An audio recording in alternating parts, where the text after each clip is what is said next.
तो बच्चों, mark academy में आपका बहुत बहुत स्वागत है। आज हम मैथ्स क्लास 8 चैप्टर 3 क्वाड्रिलेटरल को धोएंगे, है ना? हाँ, वही पढ़ेंगे या धोएंगे, समझेंगे। बच्चों, पहला कॉन्सेप्ट है हमारे पास, पहले मेन कॉन्सेप्ट, फिर उसके बाद एक्सरसाइज। बच्चों, पहला कॉन्सेप्ट है a simple closed curve made up of only line segment is called polygon. यानी पॉलीगन क्या होता है? एक्चुअली चैप्टर का नाम क्या है? Quadrilateral.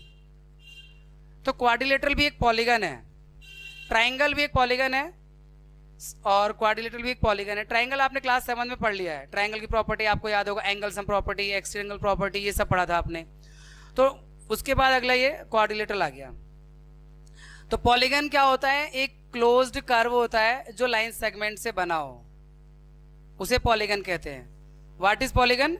A closed curve made up of only line segment. देखो, लाइन एक तो ये भी है कर्व, क्लोज तो ये भी है, बंद है, कर्व भी है। ये पॉलीगन नहीं है, ये सर्कल है ना? इसको हम अलग पढ़ते हैं 9th क्लास में, चैप्टर है 10। तो पॉलीगन किसे कहते हैं? जो सिर्फ लाइन सेगमेंट से बन रहा हो। जैसे एक लाइन सेगमेंट ये, एक ये और एक ये, इसे क्लोज कर दिया, ये ट्राइंगल बन गया, ये आपका पॉलीगन है। ऐसे ही अगर 1 2 3 और ये 4, ये भी पॉलीगन है। तो closed curve made up of only line segment, यानी जो सिर्फ लाइन सेगमेंट, रेखा खंडों से बना हुआ बंद आकृति जो होती है, बंद वक्र जो होता है, उसे बहुभुज कहते हैं। पॉलीगन को हिंदी में बहुभुज कहते हैं, ठीक है? तो दिस इज पॉलीगन क्या होता है, समझ में आ गया ना बच्चों? चलिए आगे बढ़ते हैं अगले टॉपिक पे।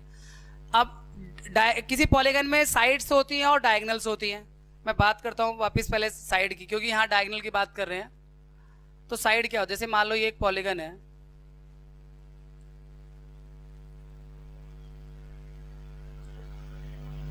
ये रहा,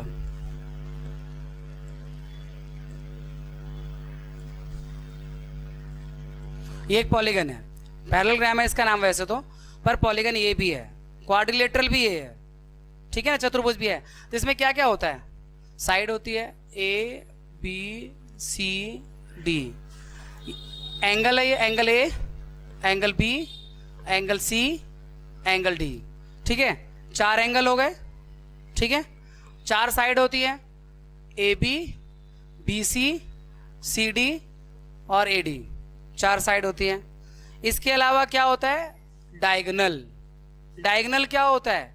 लिखा हुआ है यहाँ पे, जो अपोजिट, देखो यहाँ क्या लिखा हुआ है? Diagonal of a polygon is line segment connecting two non consecutive vertices. Non consecutive मतलब पता क्या होता है? एक ये वर्टिस है, उसके लगातार दूसरा ये है, इसे छोड़ के ये। नॉन कंसेक्यूटिव मतलब कि जो लगातार ना आ रहा हो, एक ए के बाद बी आ रहा है, बी छोड़ दो, सी मिला दो, तो वो डायगोनल है। फिर आप सी से डी छोड़ दो, ए मिला दो, तो वो डायगोनल है। तो मतलब एक वर्टेक्स को लेकर दूसरा छोड़ के तीसरे वाले में मिला दो, तो जो खींचेगी वो लाइन वो डायगोनल होगी। तो यहाँ ए से हमने बी को छोड़ा और सी से मिला दिया, तो एक डायगोनल हो गया। अब बी से सी को छोड़ दो और डी से मिला दो, तो दूसरा डायगोनल हो गया। तो क्वाड्रिलेटरल में 2 डायगोनल्स होते हैं, इसे डायगोनल हिंदी में विकर्ण कहते हैं, ठीक है? डायगोनल का मतलब विकर्ण। तो डायगोनल क्लियर है क्या होता है? आप एक वर्टेक्स लिया, उसके अगले वाला छोड़ के उससे अगले वाले से मिला दिया उस पहले वाले को, यानी पहले को समझ लो तीसरे से मिलाना है, फिर दूसरे को चौथे से मिलाना है। वो जो मिलेंगे लाइन सेगमेंट, उसी को डायगोनल कहते हैं। तो ए से अगर शुरुआत कर रहे हो तो बी को छोड़ के सी से मिला दो, ए को। बी से शुरुआत कर रहे हो तो सी को छोड़ के डी से मिला दो।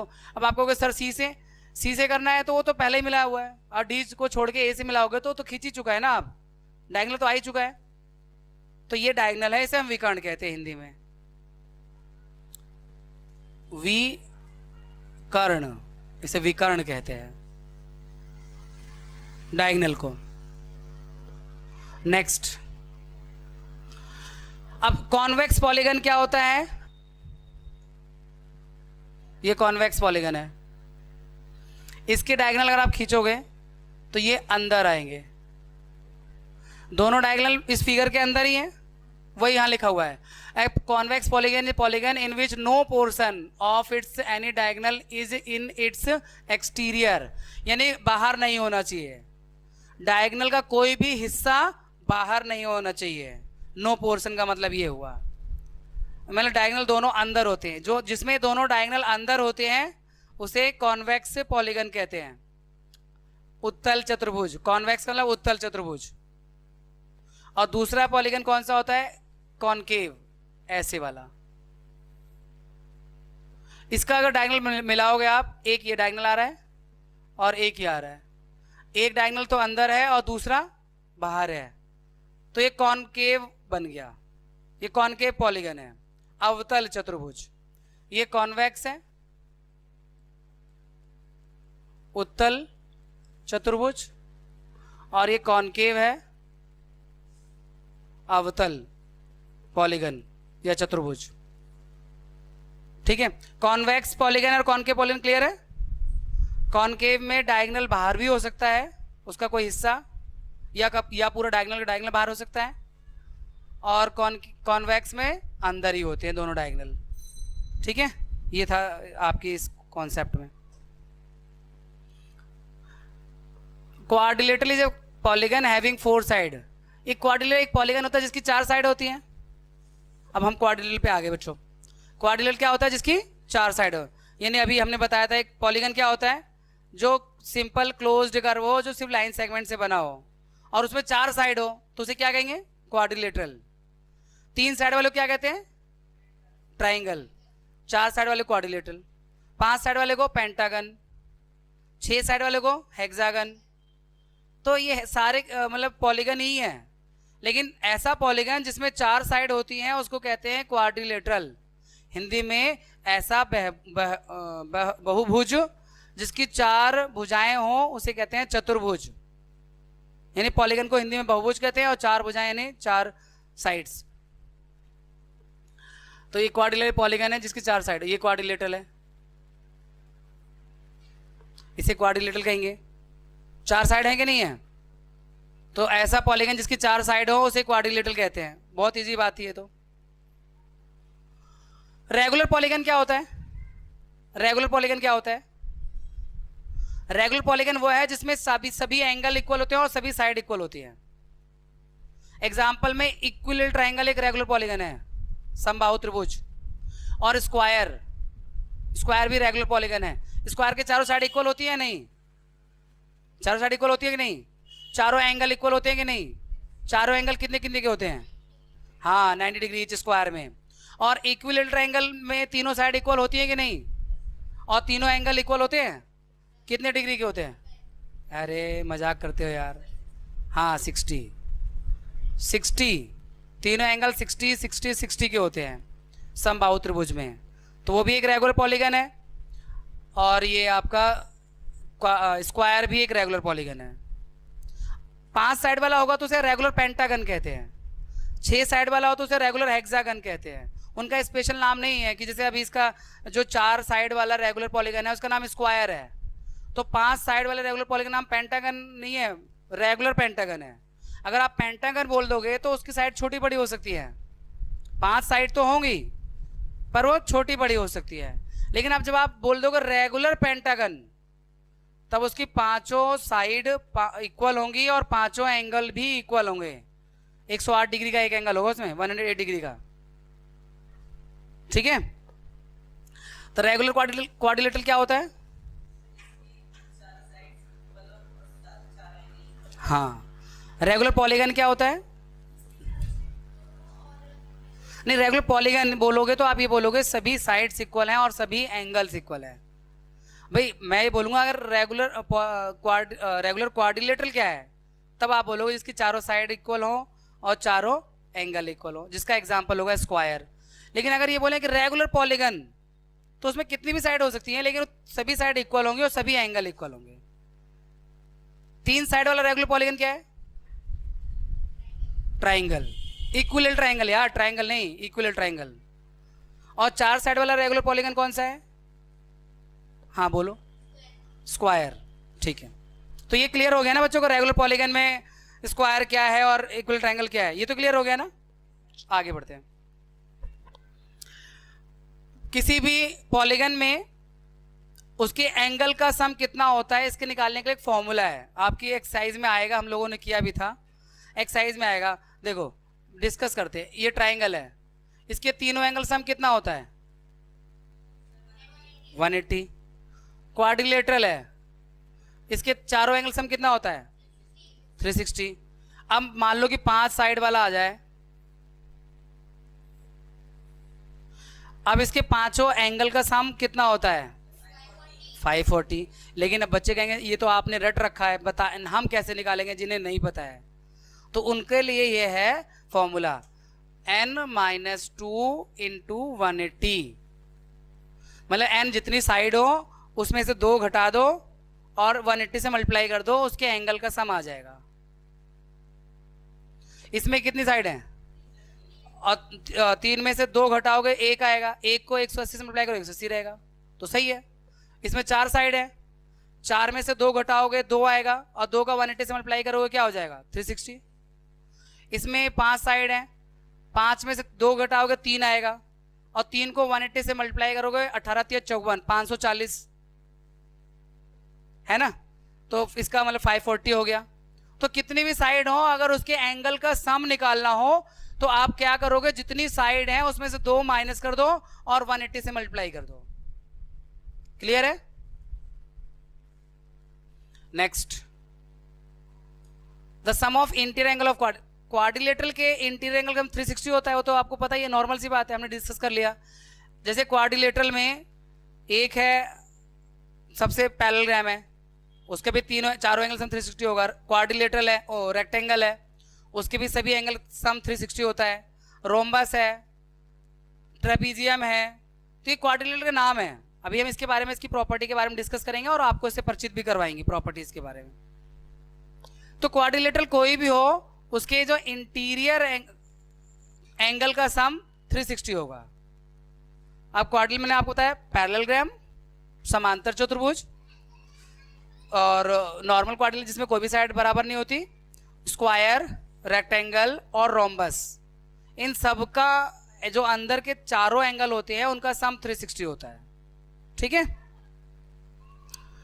नेक्स्ट, एक्सटीरियर एंगल के बारे में क्या कहो यार। एक्सटीरियर एंगल में पता क्या खास बात है, पॉलीगन कोई सा भी हो, ट्राइंगल हो, क्वाड्रिलेटरल हो, पेंटागन हो, रेगुलर हेक्सागन हो, कोई भी पॉलीगन हो, उनके एक्सटीरियर एंगल का सम 360 ही होता है।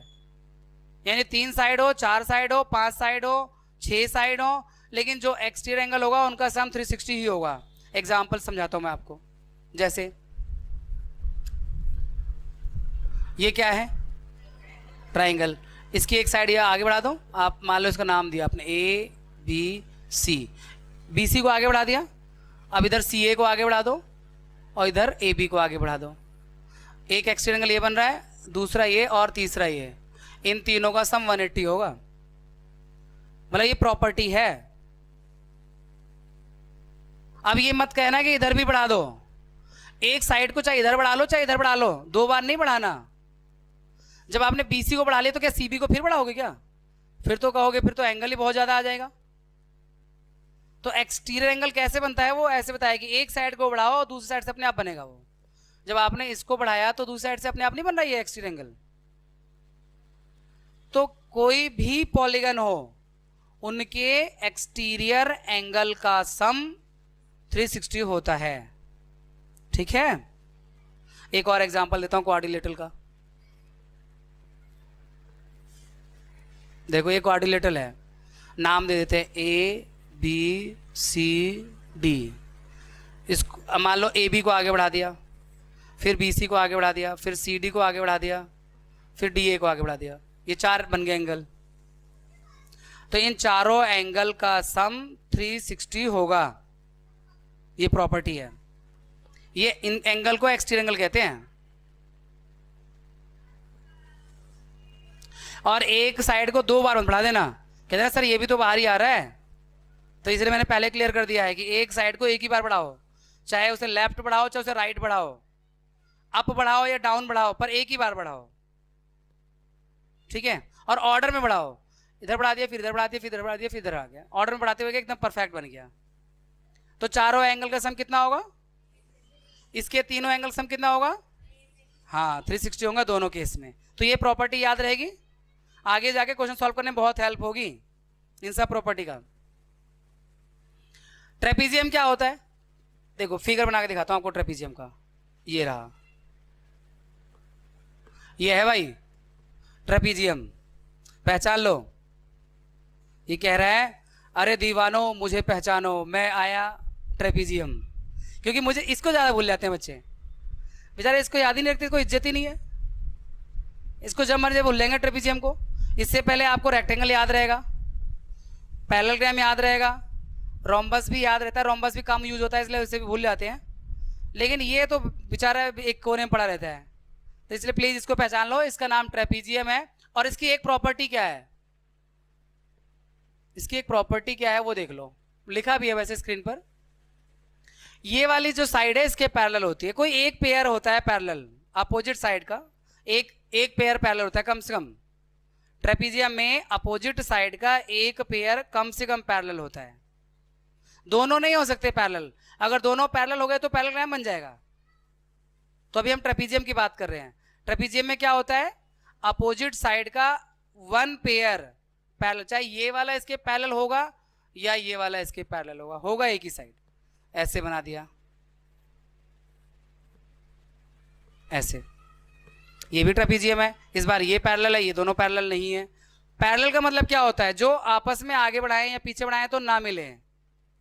अच्छा इसकी एक प्रॉपर्टी और है, इस एंगल और इस एंगल का सम 180 होता है। ये लाइन एंगल से आई है प्रॉपर्टी, कोई नई नहीं है, ये तो आपने सीख ही रखा है कि ये लाइन अगर पैरेलल है तो इन दोनों एंगल सम कितना होता है, वही प्रॉपर्टी है ये, क्योंकि ये लाइन तो पैरेलल ही है, ये वाली ये लाइन तो पैरेलल ही है। तो ये दोनों एंगल सम कितना होगा 180, और इन दोनों एंगल सम भी 180 होगा। तो ट्रेपीजियम की दो प्रॉपर्टी हो गई, समलंब कहते हैं इसकी। एक प्रॉपर्टी तो यह हो गई कि उसमें अपोजिट साइड का एक पेयर पैरेलल होता है, और दूसरी प्रॉपर्टी हो गई वो एंगल का सम 180 होता है। ए प्लस डी का सम 180 होगा, बी प्लस सी का सम 180 होगा। ठीक है, आ रहे हैं अभी। काइट क्या है बच्चों, काइट इसमें ऐसे होता है, वैसे लिखा हुआ है यहाँ पे ऐसे करके। A quadrilateral which has two pair of equal consecutive side, यानी ये दोनों साइड इक्वल होती हैं, इधर ये दोनों साइड इक्वल होती है, इसे काइट कहते हैं। इसमें अपोजिट साइड इक्वल नहीं होती, चारों इक्वल नहीं होती। ज्यादातर में या तो चारों इक्वल होती है या अपोजिट इक्वल होती है, लेकिन काइट की बात अलग है। इसमें ये इसे कहते हैं कंसेक्यूटिव साइड, ये वाली इसके इक्वल हो जाएगी और ये वाली इसके इक्वल हो जाएगी, या ये दोनों इक्वल हो जाएंगे, इधर ये दोनों इक्वल हो जाएंगे। क्योंकि इसे घुमा दोगे तो ऐसे तो लगेगा, है ना, जो कहना चाहते हैं। इसे घुमा दूं,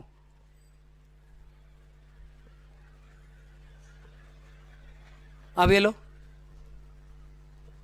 ये दोनों इक्वल हो गए और ये दोनों है तो वही क्वाड्रिलेटरल। मैंने तो कुछ किया नहीं, चेंज किया नहीं क्वाड्रिलेटरल का। तो दो कॉन्जिक्यूटिव क्या लिखा हुआ देखो, kite is a quadrilateral which has two pair of equal consecutive sides. Consecutive का मतलब होता है जो लगातार आ रही हो। ठीक है, क्लियर है। काइट क्या होता है बदल गया ना, फिगर से भी याद रखना। नेक्स्ट, अब आ गया पैरेललोग्राम के बारे में। भाई पैरेललोग्राम में अच्छे समझ लो, क्योंकि पैरेललोग्राम की प्रॉपर्टी रेक्टेंगल में भी आएगी, स्क्वायर में भी आएगा और रोम्बस में भी आएगा। सब ये चारों ऊपर के तीनों फिगर पैरेललोग्राम की प्रॉपर्टी रखते हैं। कुछ इनकी अपनी स्पेशल प्रॉपर्टीज हो जाती हैं, प्लस पैरेललोग्राम की प्रॉपर्टी जरूर रखती है। तो पहले पैरेललोग्राम के बारे में समझते हैं। ये रहा पैरेललोग्राम, ये है पैरेललोग्राम बच्चों। ये पैरेललोग्राम है, समांतर चतुर्भुज है, ए बी सी डी, ये पैरेललोग्राम है। इसमें क्या, इसमें ये वाली साइड इसके इक्वल होती है और पैरेलल भी होती है। मतलब A B parallel to D C और A B equal to D C. साथ में इधर वाली A D equal to BC भी होता है और AD पैरेलल भी होता है BC के। तो AD पैरेलल टू BC और AD इक्वल टू BC, ये पैरेललोग्राम की प्रॉपर्टी है। इसके अलावा और भी बहुत सारी प्रॉपर्टी होती है पैरेललोग्राम की, जो इसमें नहीं लिखी, मैं आपको बता देता हूँ क्या होती है। ये जो डायगोनल होते हैं ना, ये दोनों, ये एक दूसरे को बाइसेक्ट करते हैं ओ पर। बाइसेक्ट करने का मतलब पता क्या होता है? OA बराबर OC और OD बराबर OB, ये भी है। एक और प्रॉपर्टी होती है पैरेललोग्राम की, ये एक जोड़ा हो गया, ये एक पेयर हो गया, और अगला ये वाला एंगल इसके इक्वल होता है और ये वाला एंगल इसके, इसे कहते हैं opposite angle of parallelograms are equal. इसलिए मैं कहता हूं पैरेललोग्राम के ढंग से समझना है प्रॉपर्टी को, क्योंकि पैरेललोग्राम की सारी प्रॉपर्टीज बाकी सब में आती हैं, उनमें बस एक दो बढ़ जाती है। यानी एक बार पैरेललोग्राम समझ लिया तो स्क्वायर, रेक्टेंगल, रोम्बस की प्रॉपर्टी याद करना मुश्किल नहीं होगा, क्योंकि एक दो ही उसमें प्रॉपर्टी एक्स्ट्रा होती है, बाकी सारी पैरेललोग्राम वाली होती है। जब आपने एनसीईआरटी के लास्ट वाले समरी पढ़ी थी, उसमें क्या कहा था? All the properties of parallelogram और प्लस एक दो और सारे फिगर में, ठीक है ना। तो इसके बाद ये क्या थे? Opposite side parallel equal, opposite side parallel equal, diagonal bisect each other. इसका मतलब क्या हुआ? Diagonal bisect each other. Bisect का मतलब बाई मतलब दो सेगमेंट काट, दो इक्वल पार्ट में काटते हैं, और फिर angle A equal to angle C, angle D equal to angle B, ये अपोजिट एंगल इक्वल होते हैं। एक और है प्रॉपर्टी, लास्ट, घबराना नहीं है, लास्ट प्रॉपर्टी है इसकी पर पैरेललोग्राम की। ये जो एडजेसेंट एंगल होते हैं ना, इन्हें हम एडजेसेंट एंगल कहते हैं, आसन्न कोण कहते हैं। तो एडजेसेंट एंगल का सम 180 होता है, मतलब angle A plus angle D का सम 180 होगा, क्योंकि ये दोनों एडजेसेंट है। इसी तरह से एंगल डी और सी का सम 180 होगा, क्योंकि ये दोनों भी एडजेसेंट है। सी और बी का सम भी 180 होगा, angle C plus angle B का सम भी 180 होगा, और angle B plus angle A का सम भी 180 होगा। इनको कहते हैं एडजेसेंट एंगल, आसन्न कोण। अच्छा, याद रखना बड़ा आसान है। कैसे आसान है बता रहा हूं मैं आपको। देखो, ये सारी प्रॉपर्टीज हो गई, सेट हो गया। एक सेट तो ये पूरा मान लो प्रॉपर्टीज का पैरेललोग्राम का, दूसरा सेट ये डायगोनल वाला है, तीसरा सेट अपोजिट एंगल वाला है, और चौथा सेट एडजेसेंट एंगल वाला है। अब मैं ये करते हैं एडजेसेंट एंगल वाला प्रॉपर्टी याद कैसे रहेगी। अभी मैंने आपसे डिस्कस किया था कि अगर ये लाइन इसके पैरेलल है और ये ट्रांसवर्सल है, तो इन दोनों का सम कितना होता है? तो ये दोनों वही तो बन रहे हैं, ये पैरेलल जा रहा है तो ए और डी एडजेसेंट ही तो बन रहे हैं। उसी तरह से इसे हम दूसरी भाषा में को इंटीरियर एंगल भी कहते हैं, को इंटीरियर एंगल। तो एक बार ध्यान समझ लो, पैरेललोग्राम की प्रॉपर्टी सारी हो गई है। यहाँ पर अपोजिट साइड पैरेलल भी होती हैं, इक्वल भी होती हैं, ये सेट में लिखा हुआ है। इस सेट में लिखा हुआ है कि डायगोनल एक दूसरे को बाइसेक्ट करते हैं, यानी दो बराबर भागों में काटते हैं। इस सेट में लिखा हुआ है कि एंगल अपोजिट इक्वल होते हैं, ए सी के इक्वल है, बी डी के इक्वल है, और यहाँ लिखा हुआ है कि एडजेसेंट एंगल का सम 180 होता है। क्लियर है बच्चों? रोम्बस के बारे में बात करते हैं। यहाँ क्या लिखा है, ठीक है पढ़ लो। लिखा यह है कि एक रोम्बस क्या होता है? पैरेललोग्राम की अगर एडजेसेंट साइड इक्वल हो जाए तो रोम्बस है। पैरेललोग्राम की अगर ये जो पैरेललोग्राम है, ये एडजेसेंट साइड इक्वल हो जाए, यानी चारों इक्वल हो गई, तो ये रोम्बस बन गया। ठीक है ना। अब प्रॉपर्टीज क्या क्या है इसकी, रोम्बस की क्या क्या प्रॉपर्टीज है वो मैं आपको बता देता हूं। जितनी प्रॉपर्टी मैंने आपको पैरेललोग्राम की बताई वो सारी इसमें आती हैं रोम्बस में। इसके अलावा एक्स्ट्रा क्या है वो मैं बता देता हूं आपको रोम्बस में। पहले एक रोम्बस जिसकी चारों साइड इक्वल होती है वो ड्रॉ कर देते हैं। मान लो ये रोम्बस है, तो पैरेललोग्राम की सारी प्रॉपर्टीज हैं ही। एक्स्ट्रा क्या है इसमें? चारों साइड इक्वल होती है। एक्स्ट्रा क्या है इसमें? A B is equal to B C is equal to C D is equal to A D, ये है एक एक्स्ट्रा। और दूसरी चीज एक्स्ट्रा क्या है कि ये जो डायगोनल होती है ना 90 डिग्री पे बाइसेक्ट करते हैं, ये ना एंगल जो होता है ना ये वाला एओडी, एंगल एओडी हो या एंगल एओबी हो या एंगल बीओसी हो या एंगल डीओसी हो, सब 90 डिग्री का होता है। यानी एक 90 तो सब 90, क्योंकि ये लाइन है ना, ये 90 हुआ तो ये 90 आया, फिर ये 90 हुआ तो ये वर्टिकली अपोजिट एंगल 90, ये वर्टिकली अपोजिट 90। तो सारी प्रॉपर्टीज पैरेललोग्राम की प्लस दो प्रॉपर्टीज की अपनी, कौन सी दो? डायगोनल 90 डिग्री पे बाइसेक्ट करते हैं एक, और चारों साइड इक्वल होती हैं दो। यानी पैरेललोग्राम की जो 6 प्रॉपर्टी आपने पीछे पढ़ी हैं, एक opposite side equal, opposite side parallel equal 1 2, diagonal bisect करते हैं 3, अपोजिट एंगल इक्वल होते हैं 4, और एडजेसेंट एंगल सम 180 होता है 5। 5 प्रॉपर्टीज है पैरेललोग्राम की, 2 उसकी और एक्स्ट्रा। मतलब रोम्बस को आप पैरेललोग्राम कह सकते हैं, क्योंकि रोम्बस में पैरेललोग्राम के सारी प्रॉपर्टीज होती हैं, उसकी अपनी 2 एक्स्ट्रा और होती हैं। यानी कह सकते हो रोम्बस का बाप, पैरेललोग्राम का बाप रोम्बस, प्रॉपर्टीज के मामले में, है ना। रोम्बस की पैरेललोग्राम की सारी प्रॉपर्टी किसमें है? रोम्बस में। तो उससे सुपीरियर हो गया ना, यानी पैरेललोग्राम से सुपीरियर कौन हो गया? रोम्बस। अब बाप अगर नहीं अच्छा लग रहा सुनने में तो सुपीरियर मान लो, उससे ज्यादा बेहतर।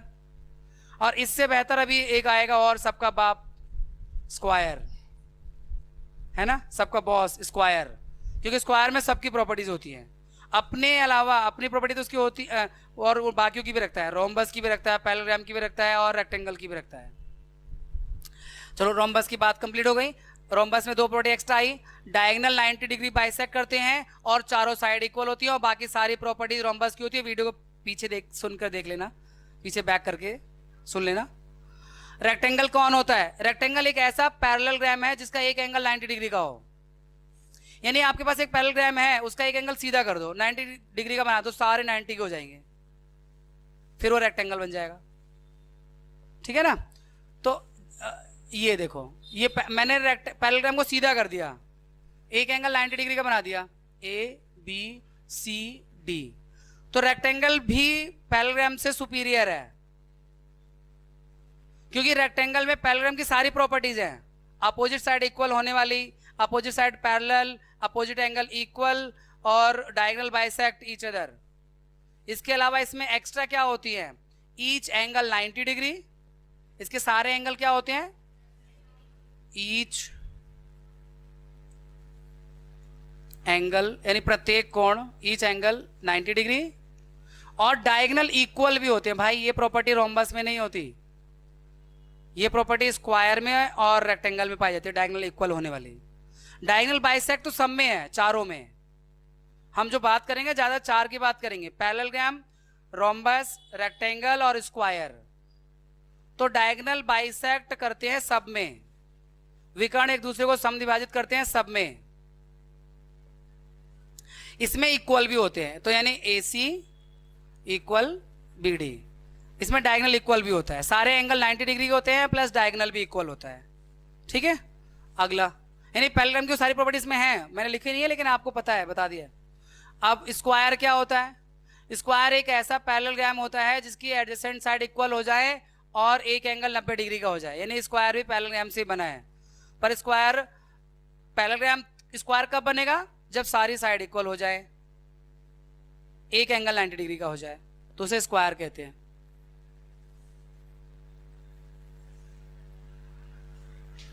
A B C D। तो इसमें स्क्वायर में भी पैरेललोग्राम की सारी प्रॉपर्टीज हैं, opposite side equal, opposite side parallel, diagonal bisect each other, opposite angle equal, सब है। इसके अलावा एक्स्ट्रा क्या है? एक्स्ट्रा ये है कि डायगोनल इसमें भी 90 डिग्री पे काटते हैं, जो कि रोम्बस में था। रोम्बस में डायगोनल 90 डिग्री बाइसेक्ट करते हैं, स्क्वायर में भी 90 डिग्री बाइसेक्ट करते हैं। और देखो रोम्बस वाली एक प्रॉपर्टी इसमें आ गई, और एक रेक्टेंगल वाली प्रॉपर्टी है, सारे एंगल 90 डिग्री होते हैं स्क्वायर में। रेक्टेंगल की एक प्रॉपर्टी इसमें और है, डायगोनल इक्वल होते हैं। इसीलिए ये सबका बॉस है, ये सबका बाप है, सबकी प्रॉपर्टी रखता है। स्क्वायर को आप पैरेललोग्राम भी कह सकते हो, स्क्वायर को आप रेक्टेंगल भी कह सकते हो, स्क्वायर को आप रोम्बस भी कह सकते हो, क्योंकि इन तीनों की प्रॉपर्टी इसमें है। ठीक है, तो अब एक बार प्रॉपर्टी इसकी गिना देता हूं मैं। अपोजिट साइड पैरेलल है ना, अपोजिट साइड इक्वल भी है, हाँ है, अपोजिट एंगल भी इक्वल होंगे, हाँ है, डायगोनल बाइसेक्ट करते हैं एक दूसरे को, बिल्कुल करते हैं, 90 डिग्री पे करते हैं, बिल्कुल करते हैं, और सारे एंगल 90 डिग्री होते हैं, जी हाँ। सबकी प्रॉपर्टी है इसमें, जितना तुमने सीखा रोम्बस में, जितना रेक्टेंगल में, जितना पैरेललोग्राम में आपने प्रॉपर्टी सुनी, वो सारी प्रॉपर्टी इसमें अकेले में है। इसीलिए इसको सबका बाप कहते हैं, इन चारों का मोस्ट सुपीरियर फिगर। हो गया बच्चों, सारी प्रॉपर्टीज हो गई। अब हम डायरेक्ट एक्सरसाइज पर पहुंचते हैं। ठीक है, पैरेललोग्राम की सारी बातें आपको बता दी हैं, है ना। ये डायगोनल एंगल 90 डिग्री बाइसेक्ट करते हैं, ये सब तो इन्होंने स्लाइड में बहुत बाद में दिया हुआ है, मैंने स्टार्टिंग बता दिया। हम सीधे एक्सरसाइज पे आते हैं। एग्जाम्पल तो आप जब आपको ज़रूरत होगी ना, कमेंट बॉक्स में करोगे कि एग्जाम्पल की सर वीडियो दो, तो देंगे, नहीं तो कोई बात नहीं। देखो बेटा,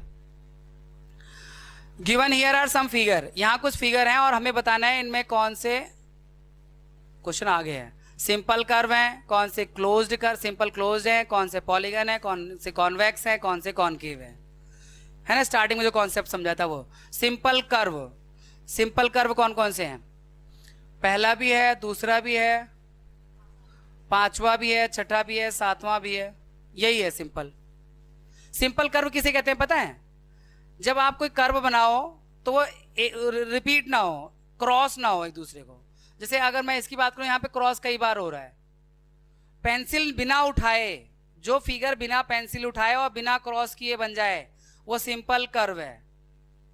इसमें तो पेंसिल उठानी पड़ेगी दो बनाने के लिए, इसमें क्रॉस होगा।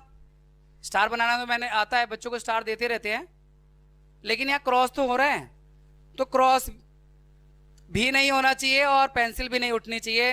अगर ऐसा कोई फिगर बन रहा है तो सिंपल कर्व है, नहीं तो सिंपल नहीं है। तो इस हिसाब से इसमें पेंसिल नहीं उठेगी, क्रॉस भी नहीं हो रहा है, उठ जाए, रिपीट हो, इसमें पेंसिल रिपीट आ जाएगी, जहां से स्टार्ट किया वापस वहां पे आएगा। या तो आप ऐसे बनाओगे फिर उठाओगे, या मान लो ऐसे, एक मिनट उठाओगे नहीं तो एक रिपीट तो मार दोगे, क्रॉस तो कर दोगे। जहां से बिंदु स्टार्ट करोगे वापस उसी बिंदु पे आओगे, फिर नीचे आओगे। इसलिए बेटा यहां पर ना देखो, यहां से स्टार्ट किया, वापस इस पे आके ऐसे करोगे, ये क्रॉस हो रहा है। यानी एक बार डॉट रिपीट हो रहा है, चाहे एक ही डॉट रिपीट हो रहा है, लेकिन रिपीट हो रहा है, इसलिए ये सिंपल नहीं है। ठीक है, अगला इसमें क्वेश्चन क्या है? सिंपल के अलावा सिंपल क्लोज्ड, वो भी यही है चारों, सिंपल है और क्लोज्ड भी है। ये क्लोज का मतलब खुला नहीं होना चाहिए, जैसे ये है, सिंपल तो है ये लेकिन ओपन है। ये भी सिंपल है पर ये ओपन है, तो सिंपल भी हो और क्लोज्ड भी हो, तो यही 1 2 5 6 7। और पॉलीगन, पॉलीगन क्या होता है? जो सिर्फ लाइन सेगमेंट से बन रहा हो, पहला और दूसरा। कहां गए यार? पहला और दूसरा पॉलीगन है। बहुभुज जो सीधी लाइन से बन रहा हो और बंद होना चाहिए। पॉलीगन क्या होता है? एक simple closed curve made up of line segment, जो लाइन सेगमेंट से, रेखाखंड से बन रहा हो और बंद हो। व्हाट 6? नहीं, इसमें ना वो मैसेज बना नहीं पाया, हल्का सा कर्व है, अपनी बुक में देख लिया करो ना। कर्व है ना इसमें, ये वाला पार्ट कर्व है, ये वाला, वो मैं थोड़ा सा कर्व कम हुआ है इसलिए आपको लग रहा होगा ये कर्व है। इसके बाद कॉन्वेक्स, याद है कॉन्वेक्स पॉलीगन कौन सा होता है? जिसके डायगोनल अंदर या बाहर, हाँ, जिसके डायगोनल के सारे पार्ट अंदर हो वो कॉन्वेक्स है, और जिसके डायगोनल बाहर भी हो सकते हैं वो कॉनकेव। तो कॉन्वेक्स देखते हैं, इसमें कौन सा वाला है? ये वाला, ये कॉन्वेक्स है। ये कॉनकेव है क्योंकि एक डायगोनल बाहर आ रहा है ना, इसका एक डायगोनल तो अंदर आ जाएगा, ये इसमें कई डायगोनल बन रहे हैं लेकिन एक बाहर भी आ रहा है, तो दूसरा वाला कॉन्वेक्स है, हिंदी में उसे उत्तल चतुर्भुज कहते हैं, और पहला वाला कॉनकेव है, अवतल चतुर्भुज कहते हैं। ये हो गया आपका question first. Second, how many diagonal does each of the following have? कितने डायगोनल कॉन्वेक्स क्वाड्रिलेटरल? 2। अभी तो पढ़ा था हमने, 2 ही हो सकते हैं, है ना। तो इसके आंसर क्या लिखोगे, 2, इसके 2 डायगोनल होंगे। नेक्स्ट, रेगुलर हेक्सागन, हेक्सागन में कितने होंगे जिसकी 6 साइड होती है, 1 2 3 4 5 6, 1 A B C D E F, देखो एक लाइन खींच दी, फिर ए से किया, अब ए से सारे कर लो, पहले ए पॉइंट से सारे कर लेते हैं, 1 2 3, ए से कितने बन रहे हैं, 3। अब कलर चेंज कर देते हैं, बी से 1 2 3, बी पॉइंट से भी 3 बन रहे हैं, और तो कोई नहीं बन रहा बी से। आप कलर चेंज कर देते हैं, सी से 1 2 और एक ही वाला, नहीं नहीं नहीं, तो रिपीट हो रहा है ना, देखो वापस रेड पे आ रहा है, तो ये नहीं हो सकता। ऊपर कहाँ बताओ, कहाँ जाए बताओ, और तो रिपीट नहीं होना चाहिए ना। तो सी से 2 और डी से 1 बन रहा है, कलर चेंज कर दूँ, येलो ग्रीन कर देता हूँ, और ये ग्रीन तो बोर्ड भी था बेटा, ये वाला। और कोई बन रहा डी से, और तो कोई नहीं बन रहा, नहीं बन रहा ना, तो डी से 1, तो 3 3 6 2 8 1 9 बनेंगे, इसे 9 बन रहे हैं, रेगुलर हेक्सागन से 9 बन रहे हैं। और कोई बन रहे हैं क्या, क्योंकि आप ई से चेक करोगे, ई से सारी लाइनें आ रही हैं, एक ये आपकी आ रही है, रेड वाली आ रही है, येलो वाली, ब्लू वाली, और बस। क्योंकि देखो अपने अगल बगल वाले से तो जुड़ेगा नहीं, वो जुड़ेगा तो सामने से ही, तो सामने में कितने हैं, 1 2 3, एक पॉइंट से 3 ही डायगोनल बन रहे हैं, तो इस तरह 9 ही बनेंगे, है ना। ए से जैसे आपका 3 बन गया, बी से 3 बन गया, और सी से 2 और डी से 1, तो इसका आंसर हो जाएगा 9 डायगोनल।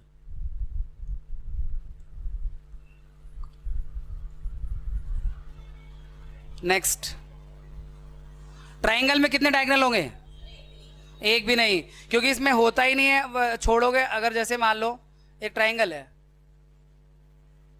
ये वाला वर्टेक्स लिया, उसमें बोला जाता है कि वर्टेक्स कॉन्जिक्यूटिव वाला छोड़ दो, यानी इधर आओगे तो बी को छोड़ना पड़ेगा, इधर आओगे तो सी को छोड़ना पड़ेगा, तो कोई डायगोनल बनेगा ही नहीं, तो 0 डायगोनल, नो डायगोनल्स, ठीक है। तो बच्चों अब हमारे पास थर्ड क्वेश्चन है, इसमें what is the sum of the measure of angle of convex quadrilateral. Convex quadrilateral के एंगल का सम कितना होगा, 360 होगा, बताया था अभी पीछे, एक रूल बताया था, n-2 इंटू 180, तो ये n नंबर ऑफ साइड के लिए होता है, तो अब साइड 4 हैं, तो 4 - 2 इंटू 180, तो 2 इंटू 180 मतलब 360। तो आगे बोल रहा है will this property hold if the quadrilateral not convex, अगर कॉन्वेक्स नहीं है, कॉनकेव है, तब भी ये प्रॉपर्टी होल्ड करेगी, हाँ, क्योंकि साइड तो उसमें 4 ही होंगे, तो 4 साइड होंगे तो 360 ही सम होगा, चाहे क्वाड्रिलेटरल कॉन्वेक्स है या कॉनकेव है, ठीक है। नेक्स्ट, यहाँ पे ना बच्चों इसमें बताना है, टेबल को देखना है, वो तो वही प्रॉपर्टी जो हमने डिस्कस किया था प्रॉपर्टी में, कि जैसे ये साइड ट्राइंगल है, इसमें 3 साइड हैं, इसके तीनों एंगल से 180 होता है, यानी 3 - 2 इंटू 180, यानी 1 इंटू 180 180 आ गया, और क्वाड्रिलेटरल के लिए 360 हो गया, पेंटागन के लिए 540 हो गया, और अगर उससे ज़्यादा आ रहा है, हेक्सागन आ रहा है, 720 हो जाएगा, क्योंकि 4 इंटू 180 18 चौक 720, ठीक है ना। तो ये हमने जो कॉन्सेप्ट में भी डिस्कस किया था कि जितनी साइड होंगी उसमें 2 माइनस करो और 180 से मल्टीप्लाई करो, तो आपको मालूम चल जाएगा टोटल एंगल का सम कितना होना है, ठीक है। चलिए अब आगे आते हैं इन्हीं तरह क्वेश्चन पे। अब जिसकी 7 साइड होंगे उसके एंगल कितना, एंगल सम कितना होगा, 7 - 2 इंटू 180, तो 5 इंटू 180 900, ठीक है। 8 में कितना होगा, 8 - 2 इंटू 180, तो 6 इंटू 180 1000, 18 छिका 108 1080, और 10 अगर है तो 10 - 2 इंटू 180 8 इंटू 180 18 × 144, 1440, ठीक है। 49 40 हो गया। अगर n साइड है तो n माइनस 2 इंटू 180, ये तो फॉर्मूला ही हो गया, ठीक है। ये क्वेश्चन कंप्लीट। तीसरा क्वेश्चन था ये, what is a regular polygon. Regular polygon क्या होता है? जिसकी 3 साइड हो, उसे क्या कहते हैं? Equilateral triangle. Equilateral triangle, equilateral triangle.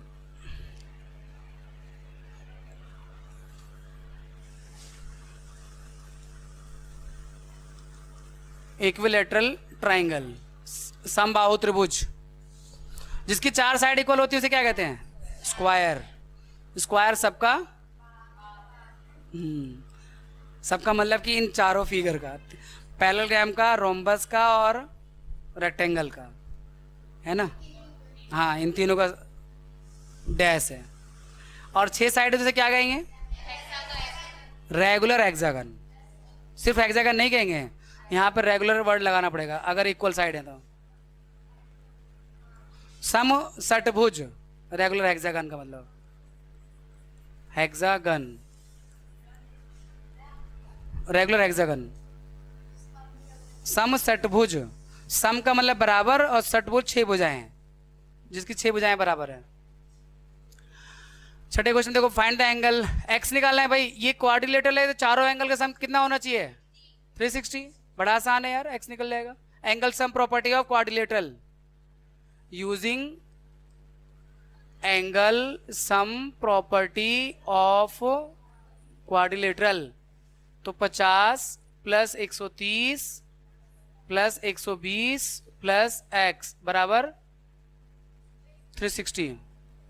Please, तो ये 250 प्लस 300, 300 प्लस एक्स बराबर 360, एक्स बराबर 360 माइनस 300, तो एक्स बराबर 60 आ गया भाई, 60, ठीक है। नेक्स्ट, ये इसमें कितनी साइड है? 1 2 3 4 ही है, इसमें भी क्वाड्रिलेटरल ही है, तो इसके एंगल का सम भी 360 होगा। ये 90 है तो ये 90, एक्स 70 60, ठीक है ना। Angle sum property of quadrilateral, angle sum property of quadrilateral, तो 70 plus 60 plus x plus 90 is equal to 3। ये वाला सिंबल बच्चों 90 का होता है, और अगर इधर 90 है तो इधर भी 90 होगा, क्योंकि दोनों मिला के 180 होते हैं, ठीक है। तो ये 70 और 60 और 90 और 60 150 220, 220 plus x is equal to 360, x is equal to 360 minus 220, 0 3 में 2 के 1, 140, एक्स की वैल्यू 140 आ रही है, ठीक है। आते हैं अभी। अब देखो ये वाला थोड़ा सा कॉम्प्लेक्स है, इसमें एक्स्ट्रा एंगल ए मान लेते हैं इसको, और इसे बी मान लेते हैं। पहले लीनियर पेयर से ये ए निकालेंगे, 110 आएगा, और लीनियर पेयर से ये बी निकालेंगे, 120 आएगा। फिर ये 1 2 3 4 5 साइड है, पेंटागन है, तो इसके सभी एंगल सम 540 होगा, तब जाके एक्स की वैल्यू आएंगी, इन दोनों एक्स की वैल्यू। तो ये ए वाला 110 कैसे आएगा? लीनियर पेयर तो समझती हो ना, अगर एक लाइन पे 2 एंगल बन रहे हो तो उनका सम कितना होता है? इसी को लीनियर पेयर कहते हैं। तो a प्लस 70, a प्लस 70 बराबर 180 डिग्री लीनियर पेयर से, तो a is equal to 180 minus 70, तो a इज इक्वल टू 110।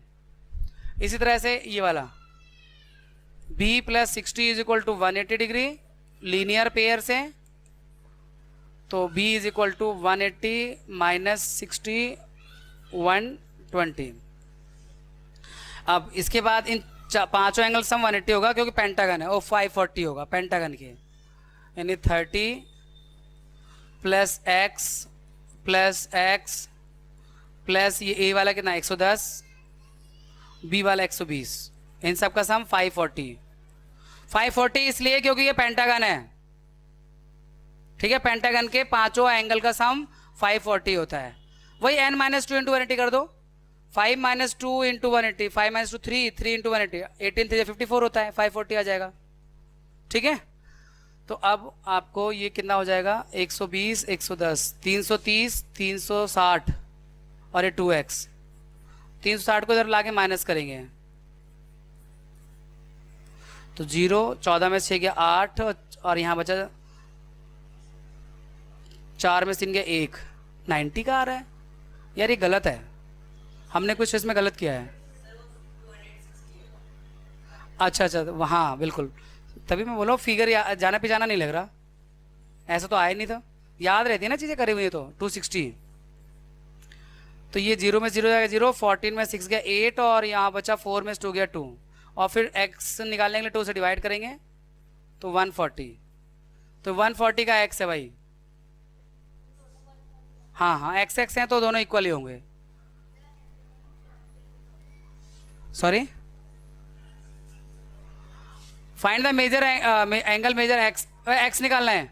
तो ये पेंटागन है, 1 2 3 4 5 पेंटागन है, पांचों साइड का सम कितना होगा 540 और पांचों एंगल का सम, तो x plus x 2x 3x 4x 5x is equal to 540।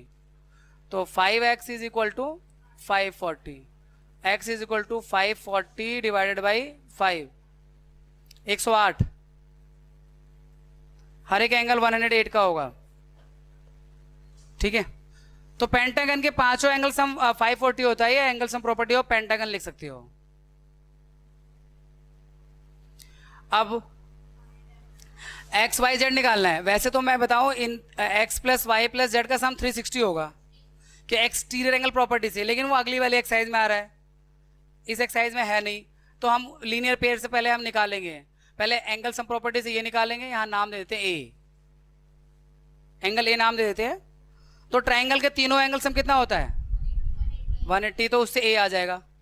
देखो 30 plus 90 plus a is equal to 180, तो 180 माइनस 120 60 आ गया। ठीक है, अब लीनियर पेयर से सबका सम निकाल 180 होता है, तो z प्लस 30 कितना होगा, ये ना z प्लस 30 180, तो z इज इक्वल टू कितना आएगा 180 माइनस 30, यहाँ लीनियर पेयर लिख देना, हाँ 150। ऐसे ही x प्लस 90 भी 180 आएगा लीनियर पेयर से,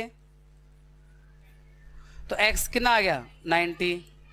ऐसे y प्लस ए भी, a कितना आया 60 ना, तो 60 प्लस y भी 180 आएगा लीनियर पेयर से, तो y इज इक्वल टू कितना आ जाएगा 120। अब x plus Y plus z निकालते हैं, x plus Y plus z, x कितना आया है 90, y और z 150। तो अब आप 210, ये हो रहा है 210 और 150 360, तो 360 तो आना ही था, ये तो प्रॉपर्टी है, ये तो प्रॉपर्टी है कि आना था, लेकिन हमें यहाँ पर ना इस प्रॉपर्टी को एक तरह से प्रूफ कर रहे हैं, यूज नहीं कर रहे, यूज तो अगली वाली एक्सरसाइज में करेंगे। एनसीईआरटी में जो ऑर्डर से है ना, तो इसमें प्रॉपर्टी अभी एक्सटीरियर एंगल प्रॉपर्टी ना डिस्कस नहीं हुई है इस एक्सरसाइज से पहले, इसलिए हम उसे यूज नहीं कर रहे हैं। पर अगर आप एग्जाम में यूज कर देते हो तो कोई गड़बड़ नहीं है, जब तक आपसे स्पेशली ना बोला जाए कि without using x angle property. यहां भी वही काम करना है, पहले हमें चौथा एंगल निकालना पड़ेगा, इसको भी हम नाम ए दे देते हैं।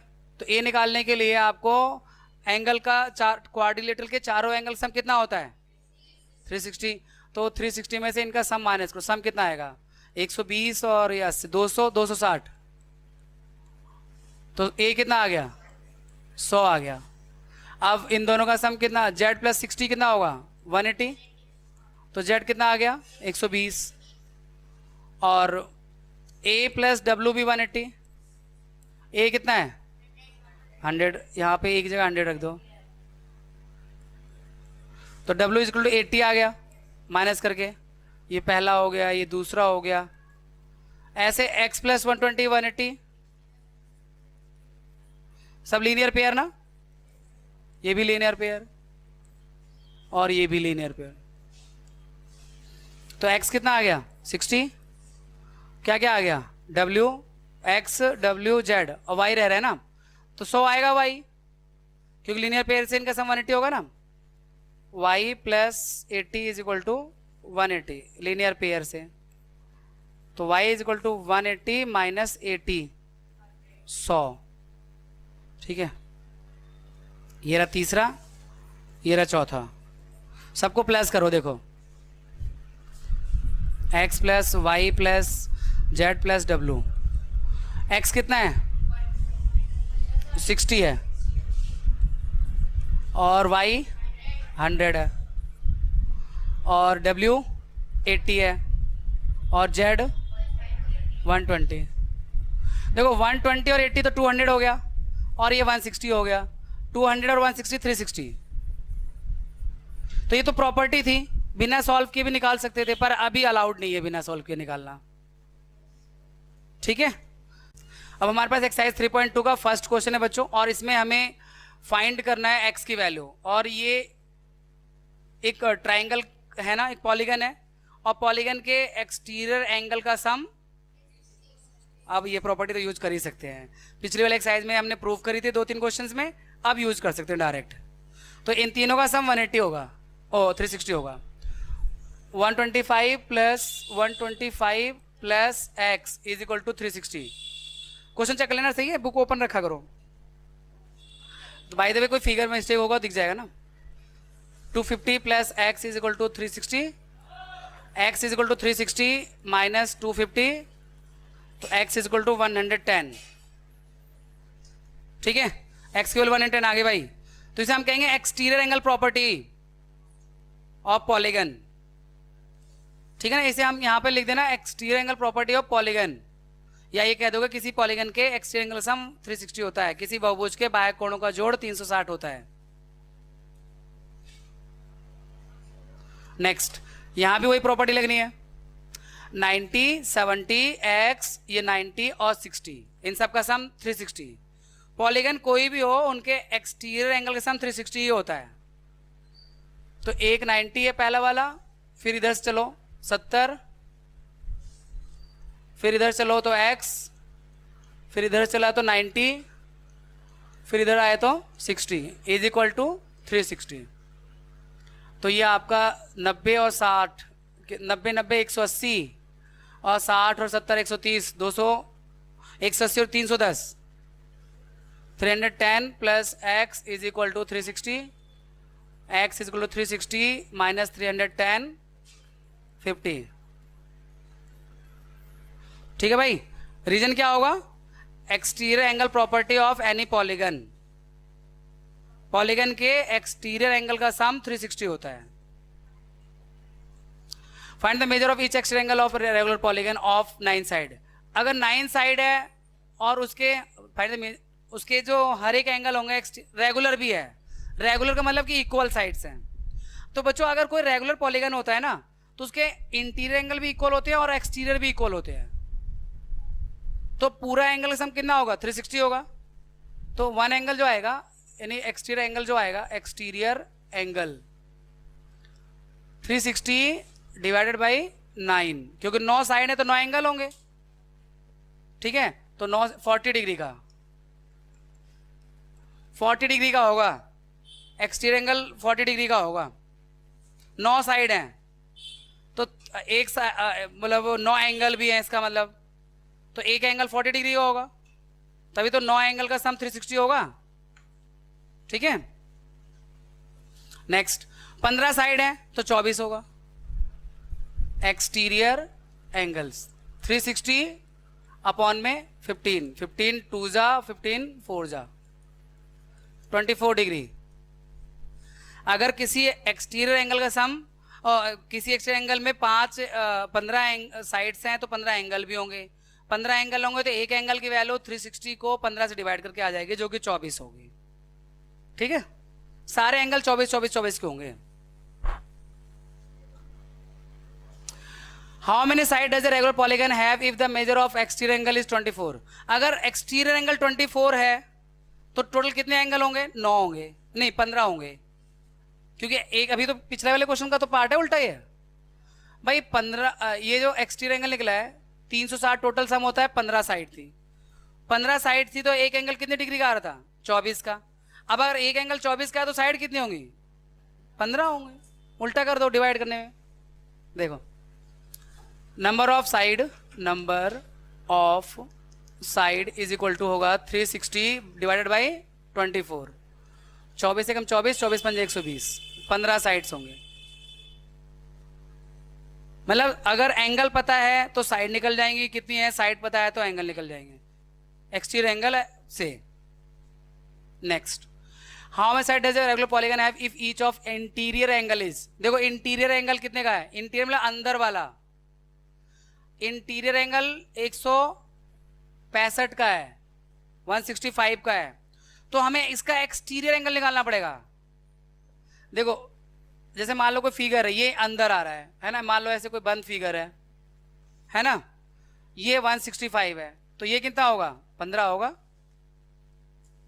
अगर इंटीरियर एंगल 165 है तो इंटीरियर और एक्सटीरियर का सम 180 होता है। Please attention on the board. अगर इंटीरियर एंगल 165 है तो इंटीरियर और एक्सटीरियर उनका सम 180 होता है, तो उसे एक्सटीरियर आ जाएगा 180 से माइनस करके, और एक्सटीरियर आ जाएगा तो नंबर साइड आ जाएंगे, 360 को डिवाइड कर देंगे एक्सटीरियर एंगल से। ठीक है, तो साइड निकालनी है इसमें। देखो तो पहले हम निकालें एक्सटीरियर एंगल्स कितने डिग्री के होंगे, एक ही लिखो एक्सटीरियर एंगल 180 माइनस 165, 15 डिग्री का एक्सटीरियर एंगल इसका 15 डिग्री का होगा। अब नंबर ऑफ साइड, पिछला वाला क्वेश्चन लग गया, number of sides 360 divided by 15, 24 side होंगी। देखो 24 साइड होंगी तो खुला खुला बनाना पड़ेगा, तभी तो एंगल भी बहुत बड़े बड़े आ रहे हैं। जितनी ज़्यादा साइड बढ़ती आती है ना, एंगल अंदर वाले बड़े होते आते हैं। कभी आपने देखा होगा ट्रायंगल में ज़्यादा पास पास होते हैं, क्वाड्रिलेटरल में बड़े हो जाते हैं, 90 डिग्री तक पहुंच जाता है, और उससे आगे बढ़ो पेंटागन में और बड़े हो जाते हैं, 108 डिग्री का पहुंच जाता है एक एंगल। तो 24 साइड है तो इसका एक एंगल 165 का पहुंच गया है ना, ऐसे मतलब बहुत खुला बनेगा ऐसे 165 का, फिर अगला भी 165 का, काफी मतलब बड़ा बनेगा आकृति, है ना, पॉलीगन जब बनाएंगे इसको। तो पांचवा, is it possible to have a regular polygon with measure of each exterior angle 22, क्या ऐसा पॉलीगन हो सकता है जिसके एक्सटीरियर एंगल वैल्यू जो है 22 डिग्री हो? नहीं हो सकता, क्योंकि ये 360 को डिवाइड नहीं करेगा। 24 तो कर रहा था 15 बार में, पर 22 नहीं करता है, तो नॉट पॉसिबल। क्यों नहीं है, मैं दिखाता हूं आपको डिवाइड करके। अगर ये एक्सटीरियर एंगल होगा तो ये डिवाइड भी होना चाहिए, क्योंकि रेगुलर बोला है ना, रेगुलर, तो सारे एंगल 22 22 22 के होने चाहिए ना, तो उन 22 22 22 का सम कितना होना चाहिए, 360 होना चाहिए। मान लो इसमें कितनी साइड है, मान लो n साइड है, एक बार के लिए हम मान लेते हैं इस पॉलीगन में n नंबर ऑफ साइड है, पता नहीं है इसलिए, तो n साइड को मल्टीप्लाई अगर हम 22 से करें तो कितना आना चाहिए, 360 आना चाहिए, क्योंकि 22 डिग्री का एंगल है ना। तो अब n निकालना हो अगर, तो 360 को 22 से डिवाइड करो, 22 से कम 22, फिर कितना 14, 140 हो गया, 22 अट्ठे कितना हो गया, 22 अट्ठे 76 हो गया, 22 5 110, 22 छिका 132, तो नहीं आ रहा, पूरा पूरा नहीं जा रहा, 16 पॉइंट समथिंग आ रहा है। तो नंबर एंगल डेसिमल में तो हो नहीं सकते, साइड भी डेसिमल में नहीं हो सकती। भाई आप बताओ, किसी भी पॉलीगन में या तो 15 साइड होंगे, 16 होंगी, 16.5 साइड भी हो सकती है क्या, या 16.6 साइड भी हो सकती है क्या? ये गिनती तो पूरी पूरी रहनी चाहिए। एंगल डेसिमल में हो सकते हैं, पर नंबर ऑफ एंगल, किसी पॉलीगन में कितने एंगल हैं, 5 हैं, 6 हैं, 7 है, ये थोड़ा कहते हो 7.5 एंगल है इसमें, है ना तो एंगल पॉइंट में हो सकते हैं ना नंबर ऑफ साइड। वो कोई भी पॉलीगन आपने पढ़ा है, 3 साइड वाला पढ़ा है ट्राइंगल, 4 साइड वाला क्वाड्रिलेटरल, 5 साइड वाला पेंटागन, 6 साइड वाला हेक्सागन, 6.5 वाला पढ़ा है क्या? तो ना तो 6.5 एंगल हो सकते हैं, ना साइड हो सकती हैं। इसी तरह n की वैल्यू अगर डेसिमल में आ रही है तो इसका मतलब ये 22 डिग्री का एंगल एक्सटीरियर हो नहीं सकता। ठीक है, नेक्स्ट, क्या ये इंटीरियर एंगल हो सकता है? वो भी नहीं हो सकता, क्योंकि इंटीरियर एंगल होगा तो सबसे, जैसे एक रेगुलर पॉलीगन है, रेगुलर पॉलीगन में सबसे कम साइड वाला एंगल कौन सा, फिगर कौन सा है? ट्राइंगल। ट्राइंगल यानी इक्विलर ट्राइंगल। कौन सा ट्राइंगल? तो इसके सारे एंगल कितने डिग्री के होते हैं? 60 60 60। तो 22 22 22 के तो हो ही नहीं सकते हैं, क्योंकि कोई भी पॉलीगन होता है तो उसके एंगल का सम कितना होना चाहिए? 180 होना चाहिए कम से कम। भाई 3 साइड वाला है तो 180, 4 साइड वाला 360, 5 साइड वाला 540 करा था ना। तो ये इंटीरियर एंगल भी नहीं हो सकता, क्योंकि देखो तीनों 22 के होने चाहिए, और तीनों अगर 22 के कर दोगे तो 180 बन जाएगा क्या? 66 बनेगा। तो ये नॉट पॉसिबल। ठीक है, ये एक्सप्लेनेशन आप इसमें लिख सकते हो। इक्विलेटर ट्रायंगल वाली प्रॉपर्टी समझानी पड़ेगी लेकिन इसके लिए। Next, what is the minimum interior angle possible for regular Paul? अभी वही बताया, मिनिमम एंगल कम से कम छोटा एंगल होना चाहिए 60 डिग्री।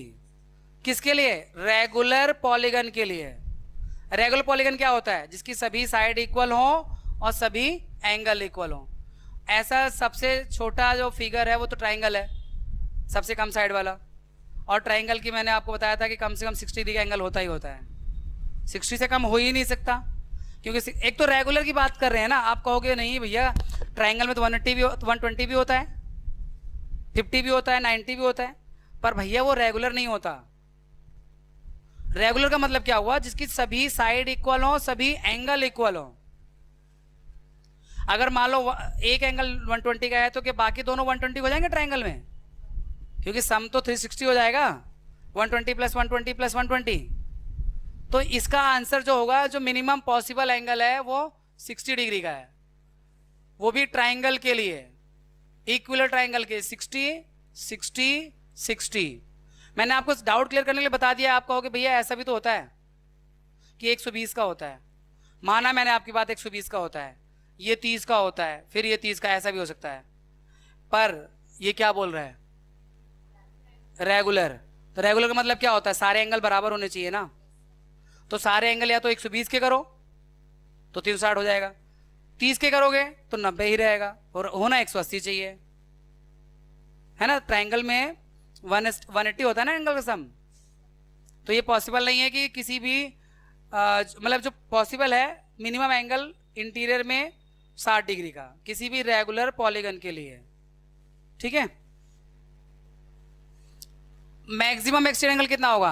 अब इंटीरियर में 60 है तो एक्सटीरियर में कितना हो जाएगा? 120। 120 से बड़ा एंगल नहीं हो सकता किसी भी पॉलीगन का एक्सटीरियर एंगल का। क्यों? देखो ये कितने का बताया? 60 60 60। लीनियर पेयर से ये कितना होता है? 180 होता है ना लीनियर पेयर से। तो ये कितने का आ जाएगा?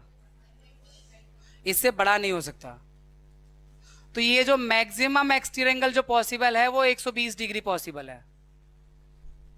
बड़ा सा बड़ा बाह्य कोण 120 डिग्री का हो सकता है, और बड़ा से बड़ा छोटा से छोटा अंतः कोण 60 का ट्राइंगल के लिए।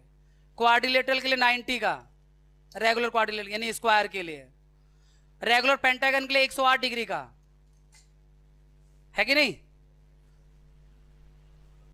विद्यार्थियों? अब हमारे पास एक्सरसाइज 3.3 है और इसका फर्स्ट क्वेश्चन है, गिवन है पैरेललोग्राम ABCD। ये जो बच्चों येलो लाइन है, मैंने पूरे जहां भी स्लाइड्स बना रखी है तो यहाँ जो येलो लाइन ड्रॉ कर रखी है, आपकी NCERT बुक में डॉटेड लाइन है। तो ये पता रहेगा अगर मैंने येलो बना रखी है मतलब डॉटेड, तो क्योंकि मेरे पास जब मैं स्लाइड बना रहा था तो इसमें डॉटेड का ऑप्शन नहीं था, तो मैंने उसे येलो कर दिया कि याद रहेगा कि हाँ ये येलो लाइन से, और डॉटेड लाइन से, सॉरी।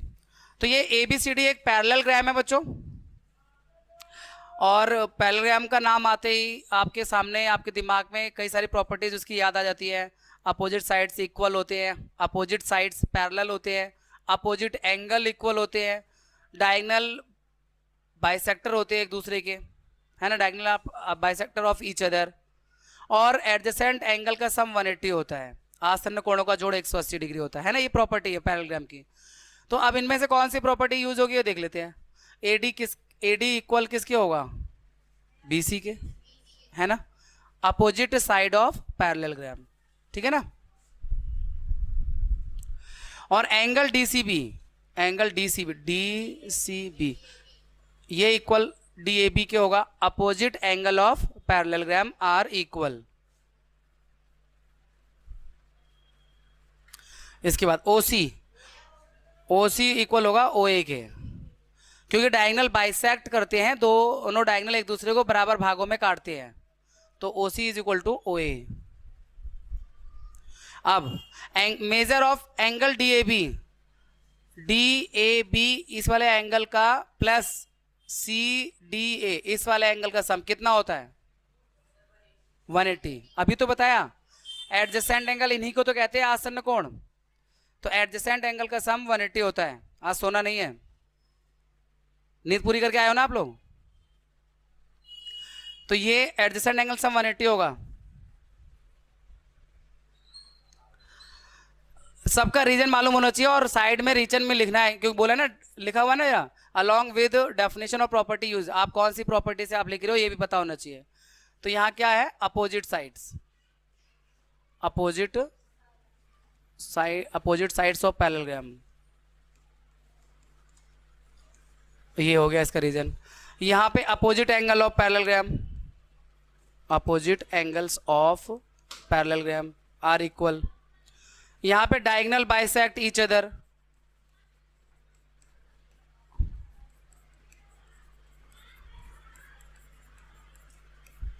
और यहाँ पर sum of adjacent angle of parallelogram is 180 degree. Sum of adjacent angle of parallelogram, ठीक है, इज 180 डिग्री। ये क्वेश्चन क्लियर है बच्चों? बताओ कोई डाउट वाउट है कुछ? नहीं, चलो आगे। नेक्स्ट क्वेश्चन है बच्चों,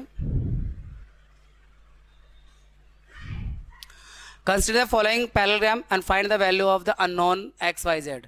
यहाँ जो एक्स वाई जेड है इनकी वैल्यू फाइंड करनी है। तो देखो ये पैरेललोग्राम है, तो फर्स्ट के बाद, अच्छा इसमें कई सारे पार्ट्स हैं, ओके एक एक्स्ट्रा कर दिया, अरे हाँ ठीक है। अच्छा सेकंड का भी पार्ट है क्या? वो सेकंड पार्ट है, okay. A B C D एक पैरेललोग्राम है बच्चों यहाँ भी, और हमें वैल्यू जो एक्स वाई जेड अननोन है वो मालूम करना है। तो ये y का इस 100 से क्या रिलेशन है? अपोजिट एंगल है ना। y ये जो एंगल D है और ये B है, अपोजिट एंगल है, सम्मुख कोण है पैरेललोग्राम के, तो अपोजिट एंगल इक्वल होते हैं, है ना भाई।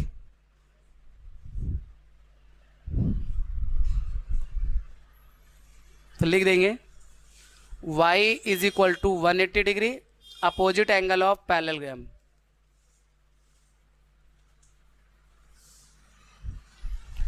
सॉल्यूशन में भाई रीजन लिखोगे तो सही है।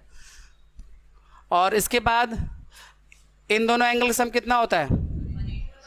हाँ 180, एडजेसेंट एंगल ऑफ पैरेललोग्राम, है ना भाई। आसन्न कोण याद रखना, आसन्न कोण एडजेसेंट को बोलते हैं।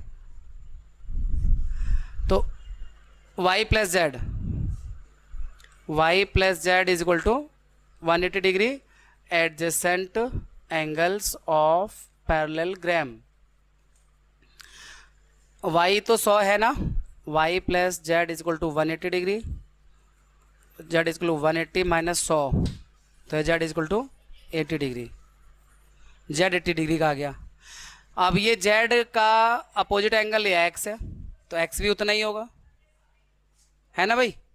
तो x is equal to Z, reason opposite angle of parallelogram, opposite angles of parallelogram, इसलिए x भी हो जाएगा 80।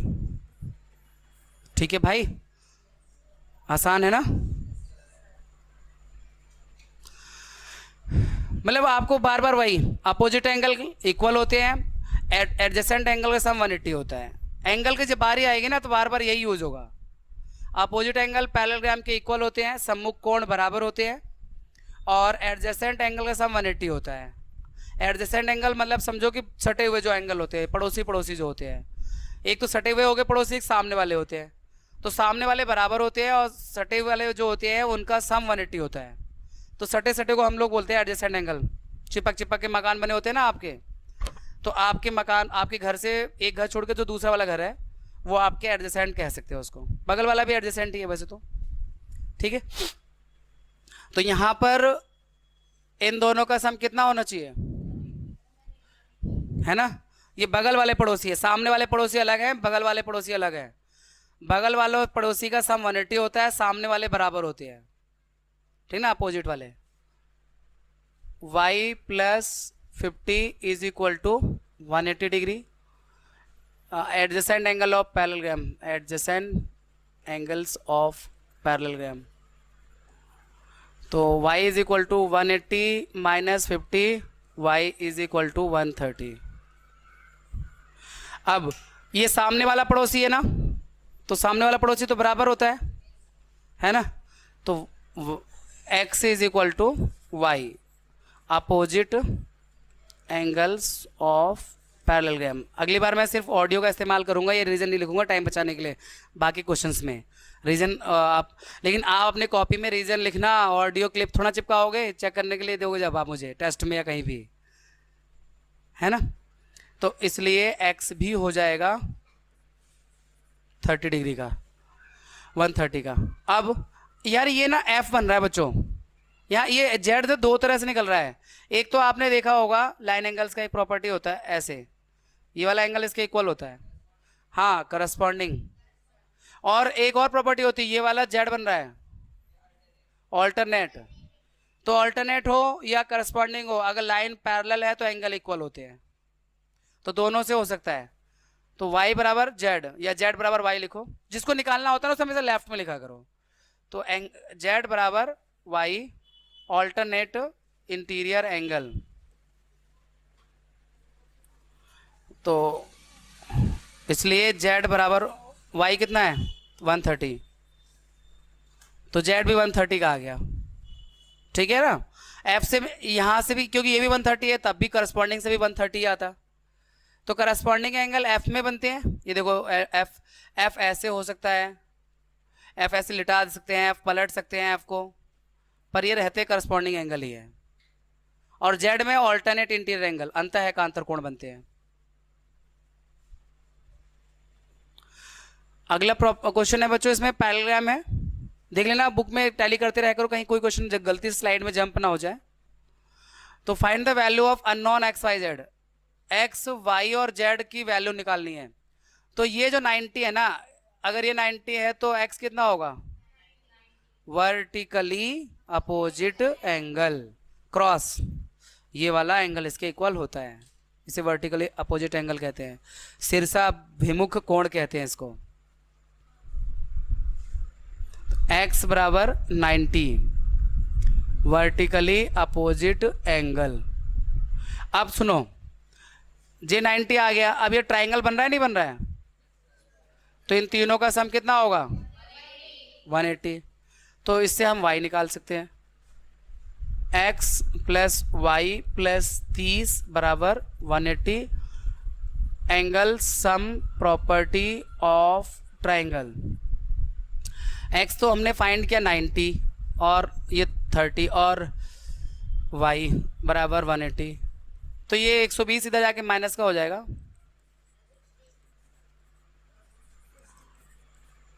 y 60 आ गया। और फिर y z के इक्वल होगा, क्योंकि ये ऑल्टरनेट इंटीरियर एंगल बन रहा है, देखो z से है तो ये पैरेललोग्राम ही, तो पैरेललोग्राम में ये वाली लाइन तो पैरेलल ही होती है ना। तो अगर मान लो ऐसे दो लाइन पैरेलल हो और एक लाइन ऐसे खिंच रही हो, तो ये z बन जाता है, और z में ये एंगल इसके इक्वल होता है, इसे हम ऑल्टरनेट इंटीरियर एंगल कहते हैं, अंतः एकांतर कोण। इस प्रकार से आपका z भी y के बराबर हो जाएगा 60 डिग्री का, z बराबर y ऑल्टरनेट इंटीरियर एंगल्स, इसलिए z बराबर 60। ठीक है भाई, क्वेश्चन तो सारे आसानी से ऐसे होंगे, कहीं एंगल सम प्रॉपर्टी लग रही है, कहीं ऑल्टरनेट इंटीरियर एंगल लग रहा है, कहीं सामने वाला पड़ोसी है, कहीं बगल वाला पड़ोसी है। सामने वाला पड़ोसी बराबर होता है और बगल वाले पड़ोसी का सम हाँ 180 होता है, ये याद रखना पैरेललोग्राम में। नेक्स्ट, ये इसका देखो एफ बन रहा है। एफ जब ऐसे होता है ना, इसे एफ कहते हैं। एफ कैसा भी हो, उल्टा सीधा कैसा भी हो, बस एफ जैसा हो, तो उसे करस्पॉन्डिंग एंगल कहते हैं। और करस्पॉन्डिंग एंगल इक्वल होते हैं अगर लाइन पैरेलल हो। संगत कोण कहते हैं हिंदी में करस्पॉन्डिंग एंगल को। तो ये वाला इसके बराबर होगा, ये जेड 80 हो जाएगा। ठीक है, जेड बराबर 80 करस्पॉन्डिंग एंगल्स। अब इसका सामने वाला पड़ोसी ये है ना भाई, तो सामने वाला पड़ोसी तो बराबर होता है, तो y बराबर 80। अपोजिट एंगल ऑफ पैरेललोग्राम, और x प्लस वाई का सम 180। ये बगल वाला पड़ोसी है।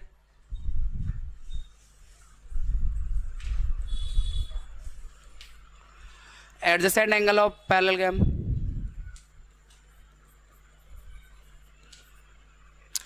तो ये y 80 है, 80 प्लस y बराबर 180 डिग्री, तो y बराबर 180 माइनस 80, तो y बराबर 100। y बराबर 100। ओहो माफ़ करिए, माफ़ करिए, माफ़ करिए, माफ़ करिए। नहीं नहीं, माफ़ नहीं करिए, मैं आप लोग चेक कर रहा था, आप लोग ध्यान से देख रहे हो कि नहीं देख रहे हो। यही होता है, टीचर चेक करता है और तुम लोग गच्चा खा जाते हो। एक ही दो बच्चे बोल रहे हैं, बाकी लोग तो समझ ही नहीं रहे हैं। हाँ नेक्स्ट, यहां भी पैरेललोग्राम है। पैरेललोग्राम है तो फिर ये इसके सामने वाले पड़ोसी हैं, तो y बराबर कितना 112। क्या लिख दो सामने वाले पड़ोसी? हाँ, opposite angle of parallelogram are equal, समांतर चतुर्भुज सम्मुख कोण बराबर होते हैं। और देखो बेटा ये 112 आ गया। अब ये ट्रायंगल के 3 एंगल का सम 180 होता है। ट्रायंगल बन रहा है ना, तो एंगल सब प्रॉपर्टी ऑफ ट्रायंगल लगा देंगे। तो y plus 40 plus x is equal to 180 degree, angle sum property of triangle. तो y 112 है, 112 प्लस 40 प्लस x बराबर 180, तो 180 माइनस 152, तो 28। x की वैल्यू कितनी आ गई? और ये z बना रहा है ना ऐसे, तो z बराबर x, ऑल्टरनेट इंटीरियर एंगल, अंतः एकांतर कोण। z जो एंगल आपको निकालना होता है उसे लेफ्ट में लिखा करो। z बराबर x, जिसके बराबर है, क्योंकि उसकी वैल्यू हमारे पास पहले से ही होती है, तो वैल्यू हम वहां राइट में लिख देते हैं। z बराबर x, ऑल्टरनेट इंटीरियर एंगल्स, तो z बराबर x, x कितना है 28 का, इसलिए z भी 28 का आ गया। ठीक है, next, can a quadrilateral ABCD, क्या कोई क्वाड्रिलेटरल एबीसीडी ऐसा हो सकता है? चेक पहले बनाते हैं फिर डिस्कस करते हैं।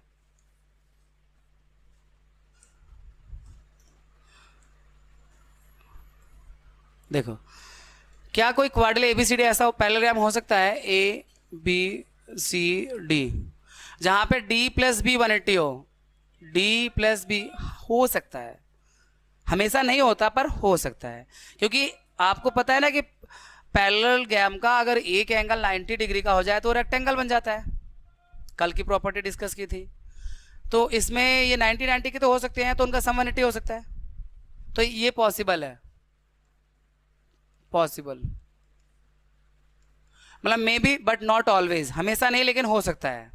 ठीक है, तो पॉसिबल है, ये संभव है, क्योंकि पैरेललोग्राम के अपोजिट एंगल इक्वल होते हैं, माना इक्वल होते हैं, बट अगर दोनों एंगल, क्योंकि रेक्टेंगल को भी पैरेललोग्राम कहते हैं, नहीं कहते हैं, स्क्वायर को भी पैरेललोग्राम कह सकते हैं, तो मान लो कि ये रेक्टेंगल या स्क्वायर हुआ, तो इसके इन दोनों एंगल सम 180 होगा नहीं होगा, क्योंकि उसमें 90 होता है ना, तो पॉसिबल है, संभव है।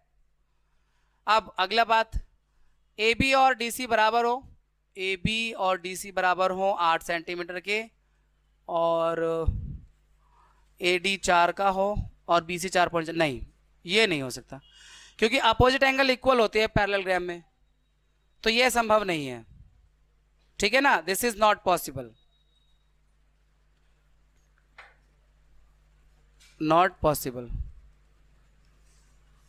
अब एंगल ए और सी ये तो सामने वाले पड़ोसी हैं, तो सामने वाले पड़ोसी क्या होते हैं, बराबर होते हैं पैरेललोग्राम में।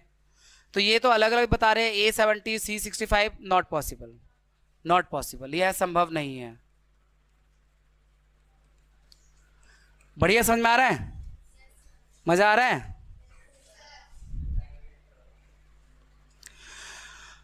Draw rough figure of quadrilateral, एक ऐसा क्वाड्रिलेटरल ड्रॉ करना है बच्चों that is not a parallelogram, parallelogram नहीं है, but has exactly two opposite angle of equal measure, लेकिन इसके जो अपोजिट एंगल जो है दो वो इक्वल वैल्यू के है। तो काइट है, काइट में ऐसा होता है,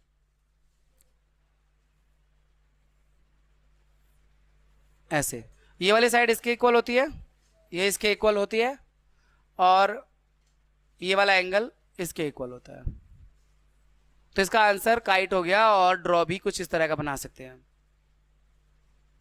ठीक है, पतंग, काइट मतलब पतंग, वही जो 15 अगस्त पे। I am trying to make her understand यार, she is in Hindi medium.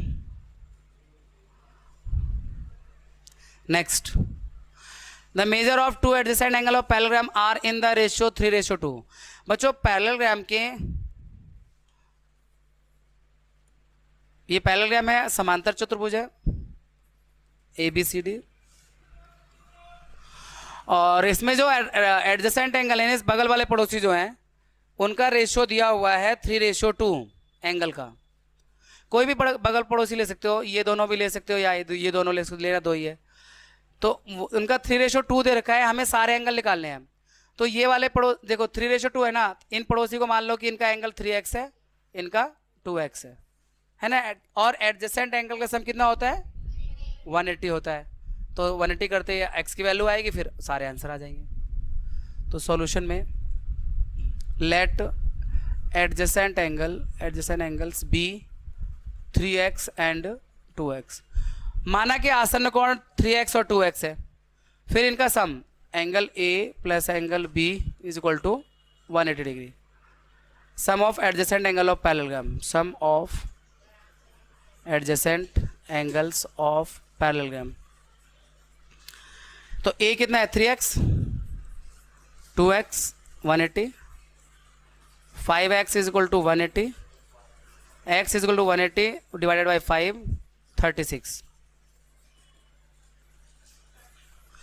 36 degree का आ रहा है भाई। x की वैल्यू 36 है, और फिर आप एंगल A निकालेंगे 3 इंटू 36 108, एंगल B निकालेंगे तो आप 2 इंटू 36 72, और ये इसका पड़ोसी, सामने वाला पड़ोसी इक्वल, यानी C एंगल भी 108 का होगा, और B वाला जो है 72 का होगा, D वाला, क्योंकि एक दो एंगल आ गए तो उनके अपोजिट एंगल इक्वल होंगे। ठीक है ना भाई। 6th question, the adjacent angle of parallelogram have equal major. फिर से एक पैरेललोग्राम लेते हैं बच्चों, और इनके एडजेसेंट एंगल ABCD, इनके एडजेसेंट एंगल इक्वल है, ये दोनों इक्वल है सब, तो दोनों का x मान लो, इक्वल है तो कोई भी वैल्यू मान सकते हो, x y कुछ भी मान सकते हो दोनों को, है ना, और इनका सम 180 होगा। पिछले क्वेश्चन तो रही angle A plus angle B is equal to 180 degree, adjacent angle of parallelogram. मैंने तो ऑडियो में बता दिया, आप ऑडियो क्लिप नहीं चिपकाएंगे, आप रिटर्न में लिखेंगे नोटबुक में, टेस्ट में। तो दोनों x है, x plus x is equal to 180 degree, 2x is equal to 180, x is equal to 180 divided by 2, that gives you 90। तो x की वैल्यू 90 आ गई, और A भी 90 हो जाएगा, B, सारे एंगल 90 हो जाएंगे क्योंकि ये रेक्टेंगल बन जाएगा। 9th क्लास में एक 9th चैप्टर है, उसमें ये प्रॉपर्टी बहुत ज़्यादा यूज होती है कि अगर पैरेललोग्राम का एक एंगल 90 डिग्री का हो जाए तो वो रेक्टेंगल बन जाता है। उससे एक क्वेश्चन सॉल्व होता है, एग्जाम्पल। ठीक है ना, तो ये याद रखेंगे आप अगले साल तक। नेक्स्ट, तो सारे एंगल 90 के होंगे, angle A is equal to 90, B भी 90, C भी 90 और D भी 90। अब ये कैसे टूटा टूटा है? लगता है एक डायगोनल गायब हो गया बच्चों यहाँ से। आपने बुक में देखो ऐसे है ना कुछ, ठीक है। तो देखो बच्चों यहाँ पे जो फिगर है होप, HOPE, ये एक पैरेललोग्राम है। तो ये तो इसका ऑल्टरनेट एंगल से y बराबर 40 ही आ जाएगा, है ना।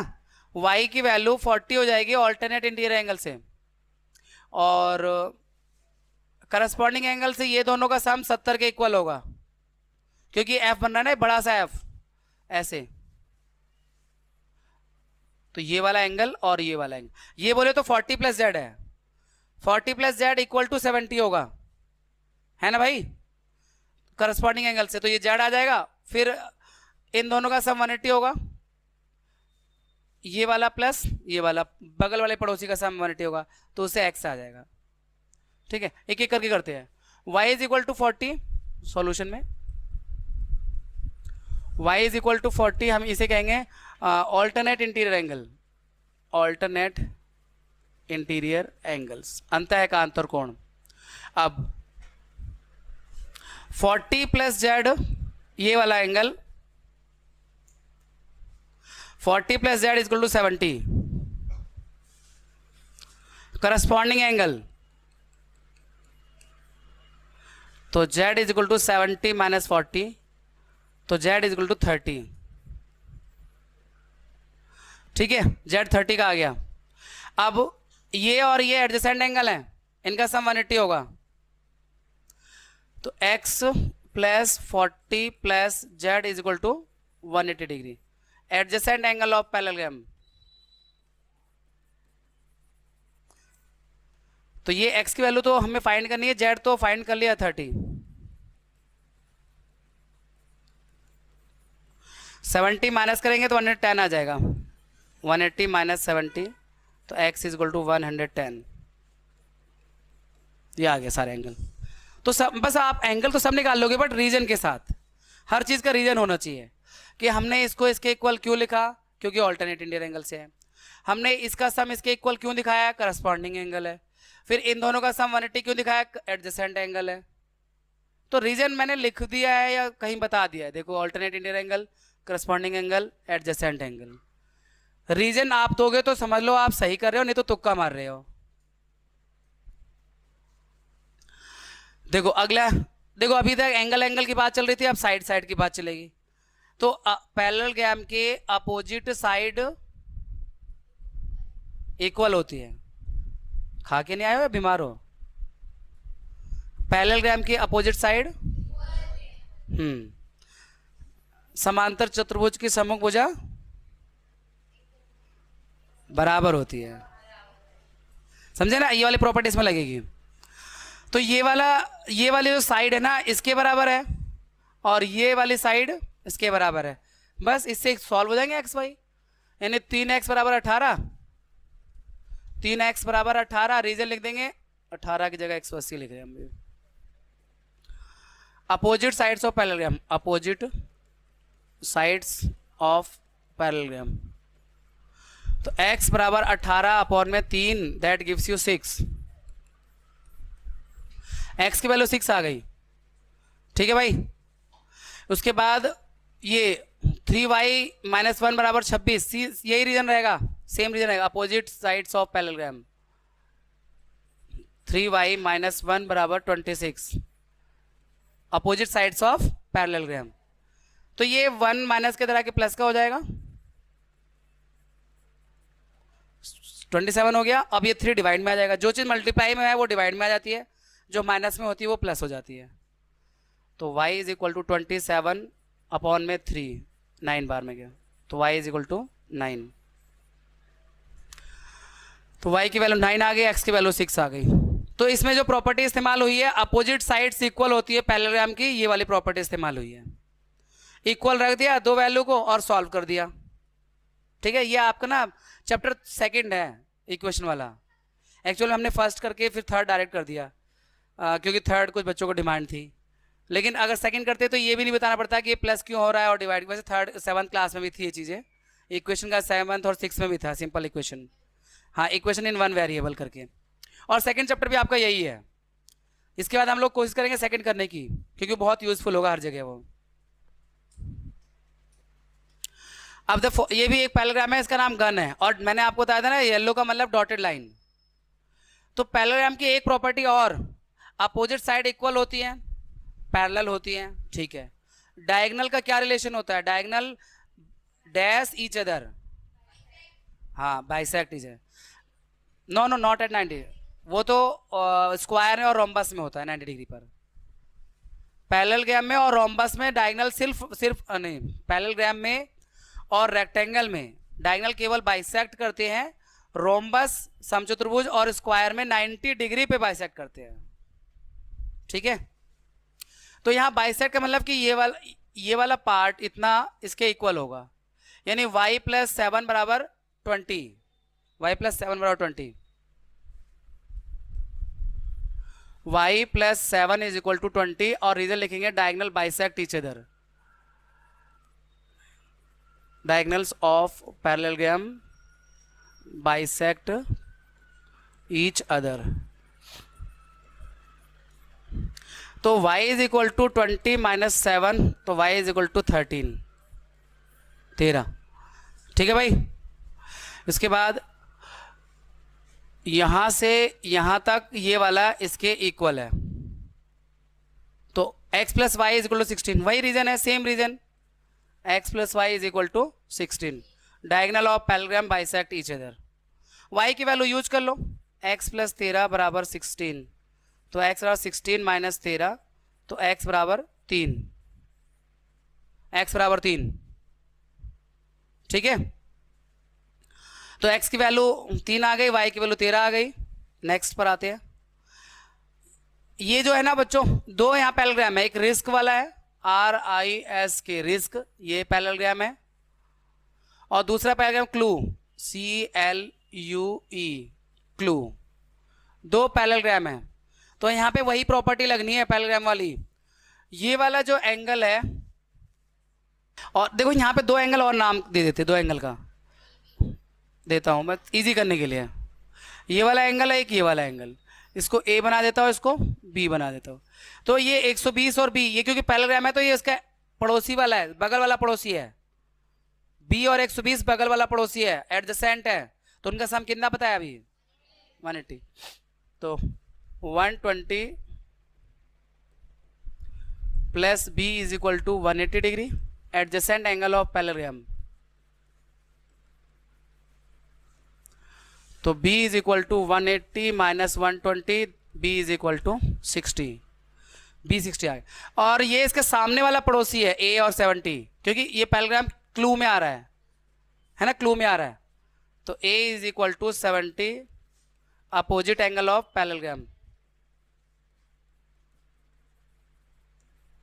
अब A B आ गया तो एक ट्राइंगल बन रहा है बच्चों, A B और X मिला के एक ट्राइंगल के 3 एंगल बन रहे हैं।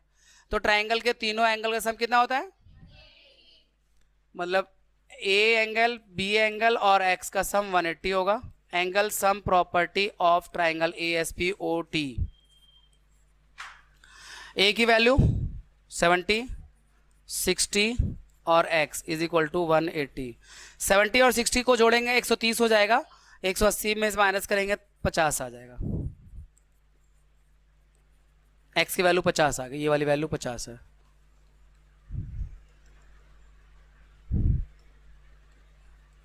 ठीक है, x की वैल्यू 50 आ गई।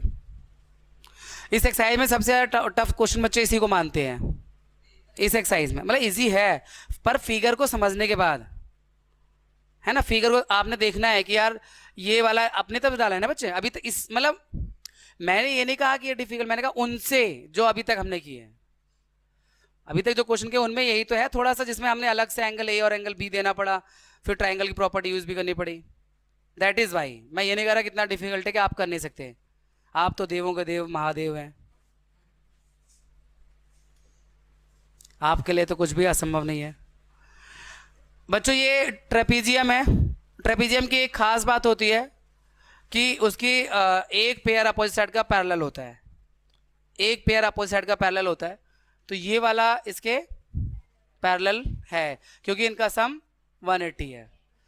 अगर इसे हम कहते हैं को इंटीरियर एंगल्स, तो को इंटीरियर एंगल और एडजेसेंट भी कह देते हैं इसको। तो अगर हम क्वाड्रिलेटरल के हिसाब से देखें तो तो अगर इनका सम 180 हो तो लाइन पैरेलल होगी, इसमें यही पूछा है। Explain how this figure is trapezium, ये ट्रेपीजियम कैसे है, which of its two sides are parallel, और इसकी कौन सी दो साइड पैरेलल है। तो आप बोलोगे because angle M plus angle L is equal to 180 है ना, 100 प्लस 80 है ना, 180 है इन दोनों का sum. Therefore ABCD is, oh sorry क्या ABCD लगा रखा है, KLMN इज ट्रेपीजियम। ठीक है, ये ट्रेपीजियम है, समलंब है, ट्रेपीजियम को समलंब कहते हैं। और इसमें जो पैरेलल साइड है वो NM parallel KL, NM parallel KL। तो ट्रेपीजियम में आपको पहचानना पड़ेगा कौन सी साइड पैरेलल होती है। कोई एक ही, दोनों तो होती नहीं है, एक ही पेयर होता है अपोजिट साइड का पैरेलल। अब इसमें एंगल C निकालना है, तो ये ऑलरेडी बता रखा है कि AB पैरेलल किसके है, DC के। तो इन दोनों का सम कितना होना चाहिए, को इंटीरियर एंगल, इसे कहते हैं को संगत अंतःकोण। जब ये लाइन ऐसे मान लो पैरेलल हो ना, और ये लाइन खिंच रही हो, तो इनको को इंटीरियर कहते हैं, इनको भी को इंटीरियर कहते हैं, और इनका सम 180 होता है। ठीक है, तो angle B plus angle C is equal to 180 degree,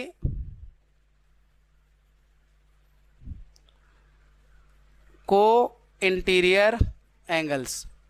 तो आपका C आ जाएगा, B की वैल्यू 120,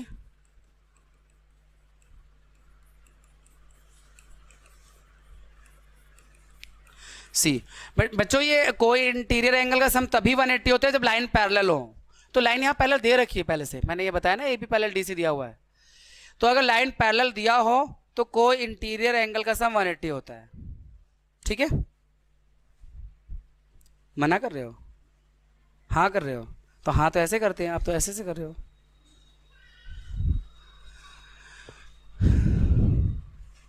बच्चों 12वें क्वेश्चन में find the measure of angle P and S, P और S निकालना है। भाई ये 90 है तो ये भी 90 हो, क्योंकि ये लाइन पैरेलल है ना भाई। देखो ना SP पैरेलल DC, तो इन दोनों का सम कितना होगा, रीजन को इंटीरियर एंगल, तो ये कितना आ जाएगा 90, और इन दोनों का सम भी 180 होगा, तो ये कितना आ जाएगा 50। वही को इंटीरियर एंगल, एक ही रीजन है, ढंग से समझ लो। ये लाइन ऐसे दिखा रखी है पैरेलल, तो ऐसे एक लाइन खींच दिया, एक ऐसे खींच दिया, तो इन दोनों का सम भी 180 होगा और इन दोनों का सम भी 180 होगा। बल्कि ये ऐसे ना खींच के इसको ऐसे खींच दिया है। देखो पहले दो लाइनें खींची, एक ऐसे खींची ट्रांसवर्सल, एक ऐसे खींच दिया।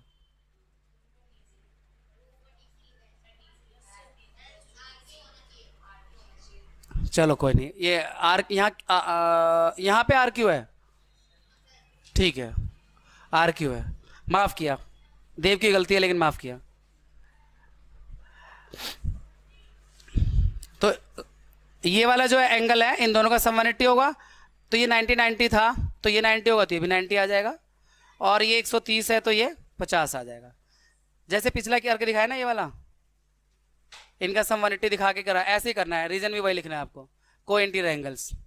कर लेंगे ना। चलिए अगली एक्सरसाइज हम आपसे नेक्स्ट क्लास में मिलते हैं।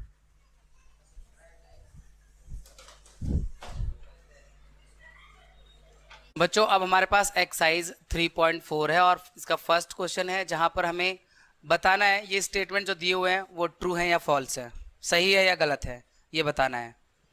ठीक है, तो पहला क्वेश्चन है ऑल रेक्टेंगल्स आर स्क्वायर, सभी रेक्टेंगल स्क्वायर होते हैं, गलत। सबका बाप स्क्वायर है, भूल गए आप। सारे स्क्वायर रेक्टेंगल हो सकते हैं पर सारे रेक्टेंगल स्क्वायर नहीं हो सकते। रेक्टेंगल में जब उसकी एडजेसेंट साइड इक्वल हो जाए तो वो स्क्वायर बन जाएगा, समझे। तो ये स्टेटमेंट फॉल्स है, ऑल रेक्टेंगल को स्क्वायर नहीं कह सकते, उल्टा कह सकते हैं सभी स्क्वायर रेक्टेंगल होते हैं। यानी सभी आयत जो है वो वर्ग नहीं हो सकते हैं, लेकिन सभी वर्गों को आयत कह सकते हैं, क्योंकि वर्ग में सबकी प्रॉपर्टी होती है, यू नो दैट। ठीक है ना, तो ये फॉल्स हुआ ना। यह असत्य है। ऑल रोम्बसेज आर पैरेललोग्राम, यस ये ट्रू है। प्रॉपर्टी जिन्हें याद है उन्हें बहुत जल्दी समझ में आएगा। पैरेललोग्राम में वो सारी प्रॉपर्टीज होती हैं, और रोम्बस में वो सारी प्रॉपर्टीज होती हैं जो पैरेललोग्राम के अंदर होती है, इसलिए रोम्बस को हम पैरेललोग्राम कह सकते हैं। ठीक है भाई, सभी पैरेललोग्राम जो है वो, सभी रोम्बस जो है वो पैरेललोग्राम हो सकते हैं। ठीक है, पैरेललोग्राम की जितनी प्रॉपर्टी है समांतर चतुर्भुज की, वो सब समचतुर्भुज में होती है। जैसे पैरेललोग्राम में अपोजिट साइड इक्वल होती है, वो तो रोम्बस में भी होती है। पैरेललोग्राम में अपोजिट साइड पैरेलल होती है, वो तो रोम्बस में भी होती है। इसके अपोजिट एंगल इक्वल होते हैं, रोम्बस में भी होते हैं। बल्कि रोम्बस में दो एक्स्ट्रा प्रॉपर्टी होती है, चारों साइड इक्वल होते हैं और डायगोनल 90 डिग्री पे बाइसेक्ट करते हैं। तो all rhombus are parallelogram, true. सभी समचतुर्भुज को समांतर चतुर्भुज कह सकते हैं। All squares are rhombus and also rectangle, सभी स्क्वायर जो है रोम्बस और रेक्टेंगल है, हाँ, क्योंकि ये सबसे सुपीरियर फिगर है, तो ये ट्रू है। स्क्वायर तो कुछ भी कह सकते हो आप, स्क्वायर पैरेललोग्राम भी है, स्क्वायर रेक्टेंगल भी है, स्क्वायर रोम्बस भी है, true. All squares are not parallelogram, false है। सारे स्क्वायर पैरेललोग्राम होते हैं। सभी वर्गों को हम समांतर चतुर्भुज कह सकते हैं, तो ये भी फॉल्स हो गया। All kites are rhombus, no. सारे रोम्बस काइट होती हैं, पर सारी काइट रोम्बस नहीं होती हैं। ठीक है ना, काइट की पहचान ये होती है कि इसकी दो एडजेसेंट साइड इक्वल होती है, ऐसे ये इक्वल होता है, वो तो रोम्बस में भी होता है। तो सभी काइट को रोम्बस नहीं कह सकते, समचतुर्भुज नहीं कह सकते सभी पतंगों को, लेकिन सभी रोम्बस को काइट कह सकते हैं। तो ये all kites are rhombus, false. All rhombus are kites, हाँ, सभी रोम्बस जो है वो काइट है। ठीक है, true. All parallelogram are trapezium, सभी पैरेललोग्राम ट्रेपीजियम होते हैं, हाँ, क्योंकि ट्रेपीजियम में क्या बताया था कि सम्मुख जो पैरेलल अपोजिट साइड होती है, कम से कम एक पेयर पैरेलल होना ही चाहिए, ये वाला इसके पैरेलल होना ही चाहिए। और पैरेललोग्राम में तो होता ही है, ये वाला इसके पैरेलल होता है नहीं होता है, बल्कि पैरेललोग्राम में तो एक एक्स्ट्रा भी होता है, ये भी इसके पैरेलल होता है। तो ट्रेपीजियम ये होता है कि मतलब एक साइड पैरेलल होनी चाहिए, अपोजिट साइड। ट्रेपीजियम को समलंब कहते हैं हिंदी में। तो सभी पैरेललोग्राम को हम ट्रेपीजियम कह सकते हैं, दिस इज ट्रू। अगला, ऑल स्क्वायर्स आर ट्रेपीजियम, सभी स्क्वायर ट्रेपीजियम होते हैं, ऑल, यस। भाई ट्रेपीजियम में क्या शर्त है, कोई फिगर ट्रेपीजियम कब होता है, हाँ, जब उसकी दो साइड का एटलीस्ट पैरेलल हो, एक पेयर अपोजिट साइड का एक पेयर पैरेलल हो। समलंब कब होता है, जब उसकी सम्मुख भुजाओं का एक जोड़ा, एक पेयर कम से कम समांतर हो। तो स्क्वायर में तो दोनों पेयर पैरेलल होते हैं, आप कह रहे हो एक की, हाँ दोनों होते हैं, तो स्क्वायर को ट्रेपीजियम नहीं कह सकते। ज्यादा प्रॉपर्टीज हैं तो कह सकते हो, कम नहीं होनी चाहिए, है ना, ये है इसका मतलब। All squares are trapezium, true. Next, identify all the quadrilaterals that have, कौन से चतुर्भुज ऐसे हैं, क्वाड्रिल ऐसे हैं जिनकी चारों साइड इक्वल होती है। स्क्वायर और रोम्बस, वर्ग और समचतुर्भुज, इनमें चारों साइड इक्वल होती है, स्क्वायर और रोम्बस। ठीक है, वर्ग और समचतुर्भुज। जिसमें ऐसा कौन सा क्वाड्रिलेटरल है जिसके चार राइट एंगल होते हैं, चार राइट एंगल वाले चार समकोण, रेक्टेंगल और स्क्वायर, रेक्टेंगल और स्क्वायर, रेक्टेंगल और स्क्वायर, यानी आयत और वर्ग, इनमें चार समकोण होते हैं। Next, explain how a square is quadrilateral, एक स्क्वायर एक क्वाड्रिलेटरल कैसे है। भाई स्क्वायर में चार साइड होती हैं, क्वाड्रिलेटरल भी चार साइड से बंद आकृति होता है ना। तो एक स्क्वायर क्वाड्रिलेटरल कैसे है, स्क्वायर हैज 4 साइड्स, या हम ये कहें, और square is a polygon with 4 sides. Square is a polygon with 4 sides, यानी ऐसा पॉलीगन, ऐसा बहुभुज जिसमें 4 भुजाएं हों उसको क्वाड्रिलेटरल कहते हैं।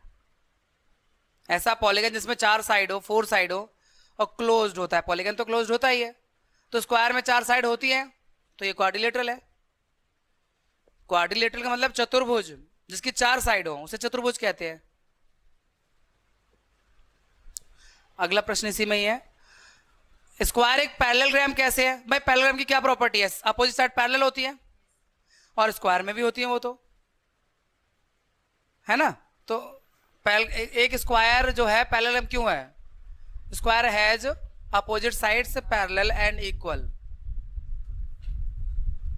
स्क्वायर हैज अपोजिट साइड्स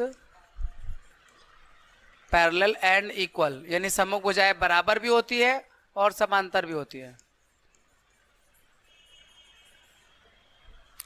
तो स्क्वायर में अपोजिट साइड पैरेलल होती हैं और इक्वल होती हैं, इसलिए स्क्वायर एक पैरेललोग्राम है। वैसे तो हम लोग ये जानते हैं कि पैरेललोग्राम की सारी प्रॉपर्टी स्क्वायर में होती है। पैरेललोग्राम की प्रॉपर्टी आपने काफी पढ़ रखी है, बहुत सारी प्रॉपर्टी है उसकी, हमने प्रीवियस क्लास में बताई थी आपको, है ना। एक स्क्वायर रोम्बस क्यों है? क्योंकि स्क्वायर की चारों साइड इक्वल होती है और रोम्बस में चारों साइड इक्वल होती है। तो स्क्वायर रोम्बस क्यों है? Because square has all 4 sides equal. Because square has all 4 sides equal. चारों साइड इक्वल होती है। भाई चारों साइड इक्वल क्या? रोम्बस की जो भी प्रॉपर्टी है सब स्क्वायर में है। चारों साइड इक्वल होना, डायगोनल 90 डिग्री पे बाइसेक्ट करना, ये भी स्क्वायर की प्रॉपर्टी है और जो रोम्बस की भी है। अपोजिट एंगल इक्वल होना स्क्वायर की प्रॉपर्टी भी है और रोम्बस की भी है, स्क्वायर में भी है। तो रोम्बस की 2 प्रॉपर्टी अलग होती है, चारों साइड इक्वल होना और डायगोनल 90 डिग्री बाइसेक्ट करना, और स्क्वायर में ये दोनों बातें होती है। भाई पैरेललोग्राम से अलग कैसे है रोम्बस? उसमें 2 बातों से तो अलग है। पैरेललोग्राम में क्या होता है? अपोजिट साइड इक्वल होती है, और रोम्बस में क्या होता है? चारों साइड इक्वल होती है, और रोम्बस में एक्स्ट्रा क्या होता है? डायगोनल 90 डिग्री पे बाइसेक्ट करते हैं। तो ये दोनों प्रॉपर्टी स्क्वायर में है कि नहीं है? हाँ। स्क्वायर रेक्टेंगल क्यों है? क्योंकि इसका ईच एंगल 90 डिग्री का होता है। स्क्वायर में सभी एंगल 90 डिग्री होते हैं। रेक्टेंगल की 2 खास बातें हैं जो स्क्वायर में होती हैं पैरेललोग्राम से अलग हटके। क्या क्या बता देता हूं। डायगोनल इक्वल होते हैं, डायगोनल्स आर इक्वल, इसके डायगोनल इक्वल है। ईच एंगल 90 डिग्री का है, ईच एंगल 90 डिग्री। तो सारे एंगल 90, ये दोनों प्रॉपर्टी स्क्वायर में होती है। स्क्वायर में दोनों प्रॉपर्टी होती है कि नहीं होती है? पैरेललोग्राम के अलावा 2 प्रॉपर्टी एक्स्ट्रा जो है वो है रेक्टेंगल में, कि उसके जो है ये सभी एंगल 90 डिग्री के होते हैं और डायगोनल इक्वल होते हैं। तो स्क्वायर में भी सारे एंगल 90 डिग्री के होते हैं और डायगोनल इक्वल होते हैं। इसीलिए तो मैंने हर बार यही कहा है, square is dash, square is सबका बाप प्रॉपर्टी के माने में है, प्रॉपर्टी के हिसाब से ना। अच्छा, अब आपको बताना है, यानी जितना हमने पढ़ा है उसी का ये वो कर रहे हैं, रिवीजन कर रहे हैं। आपको एक ऐसा क्वाड्रिलेटरल बताना है जिसके डायगोनल बाइसेक्ट करते हो। सारे ही हैं यार। सबसे पहले आप पैरेललोग्राम पे जाओ, पैरेललोग्राम में बाइसेक्ट करता है। डायगोनल बाइसेक्ट करना, समद्विभाजित करना, विकर्ण। मैं बताता हूँ डायगोनल बाइसेक्ट करने का मतलब क्या होता है। एक फिगर लूँ पहले मैं,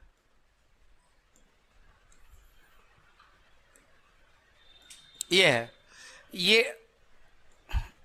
ये पैरेललोग्राम है, ये डायगोनल है, ये इसके बराबर होता है, ये इसके बराबर होता है। इसी को कहते हैं बाइसेक्ट करना, समद्विभाजित करना। तो ये प्रॉपर्टी तो सब में होती है, पैरेललोग्राम में भी होती है, रेक्टेंगल में भी होती है, रोम्बस में भी होती है और स्क्वायर में भी होती है। तो इसमें कोई भी एग्जांपल दे सकते हो जिसके डायगोनल बाइसेक्ट करते हैं। चारों भी इसमें आंसर में चारों आ रहे हैं, चारों में डायगोनल बाइसेक्ट करते हैं, विकर्ण एक दूसरे को समद्विभाजित करते हैं, ठीक है ना। नेक्स्ट, अब जिसमें डायगोनल परपेंडिकुलर बाइसेक्टर हो, ये दो ही है, रोम्बस और स्क्वायर। हाँ, डायगोनल 90 डिग्री पे काटते हो, ये तो ये 90 डिग्री पे ये वाला इसके इक्वल, ये वाला इसके इक्वल। तो दो में होता है, एक तो रोम्बस में होता है, समचतुर्भुज कहते हैं इसको हिंदी में, और एक स्क्वायर में होता है, वर्ग में होता है, ठीक है। इन दोनों में जो डायगोनल होते हैं वो 90 डिग्री बाइसेक्ट करते हैं, स्क्वायर और रोम्बस। इसका आंसर हो जाएगा रोम्बस और स्क्वायर। नेक्स्ट, एक ऐसा क्वाड्रिलेटर बताओ, name the quadrilateral whose diagonal, diagonal equal होते हैं, दो में होते हैं, अभी बताया था मैंने। किसके किस डायगोनल इक्वल होते हैं? हाँ, रेक्टेंगल और स्क्वायर। रेक्टेंगल के डायगोनल भी इक्वल होते हैं और स्क्वायर के, यानी आयत और वर्ग इनके विकर्ण बराबर होते हैं। तो इसका आंसर हो गया रेक्टेंगल और स्क्वायर, ये दोनों चीजें, ठीक है। Next, explain why a rectangle is a convex quadrilateral. Rectangle एक कॉन्वेक्स क्वाड्रिलेटरल क्यों है? कॉन्वेक्स क्वाड्रिलेटरल वो क्वाड्रिलेटरल होता है बच्चों जिसके डायगोनल अंदर काटते हो। कॉन्वेक्स पॉलीगन वही पॉलीगन है जिसके डायगोनल अंदर मिलते हो, बाहर ना हो, उसका कोई पार्ट बाहर ना हो। पीछे कॉन्सेप्ट मैंने आपको समझाया था, दो तरह के पॉलीगन थे, कॉन्वेक्स और कॉनकेव। कॉनकेव में ऐसा था, जैसे मान लो इसका डायगोनल ये बाहर आ रहा था, ये एक डायगोनल तो ये हो गया, एक डायगोनल ये हो गया, एक अंदर था एक बाहर था। हाँ, कॉनकेव। अवतल, अवतल चतुर्भुज। और कॉन्वेक्स में ये था, ये अंदर मिल रहे डायगोनल। तो जिसके विकर्ण अंदर काटते हैं उसे कहते हैं कॉन्वेक्स क्वाड्रिलेटरल। तो रेक्टेंगल के डायगोनल तो अंदर ही काटते हैं, तो आपको समझाना है rectangle is a convex quadrilateral because its diagonal intersect inside the figure, है ना। Rectangle is convex quadrilateral because its diagonal bisect inside the figure, figure के अंदर काटते हैं एक दूसरे को, ठीक है। ये पॉलीगन की प्रॉपर्टी है, आपकी बुक में भी दिया हुआ है।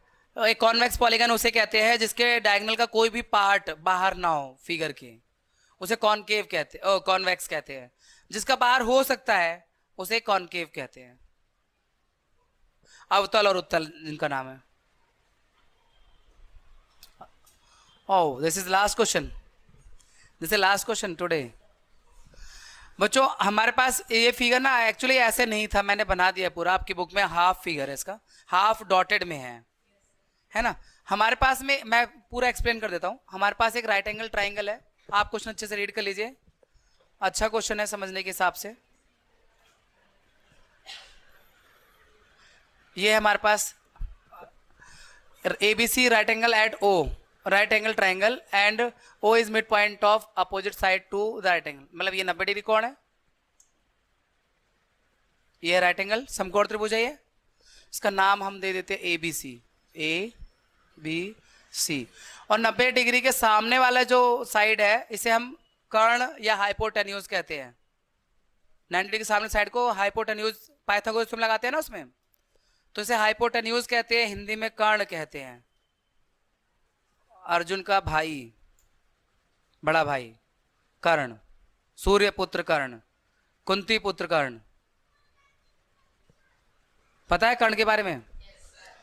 वो शादी से पहले सूर्य जी ने उनको दे दिया था कर्ण को, तो उनको उन्होंने उस पे एक टोकरी में रख के पूरा अच्छे से मुझे डिटेल में याद नहीं है, पर यह है कि हाँ इतना पता है, मेन बात यह है कि पता नहीं उन्होंने सूर्य की प्रार्थना करी थी, क्या करी थी, तो उनको पुत्र का वरदान शादी से पहले मिल गया था, है ना।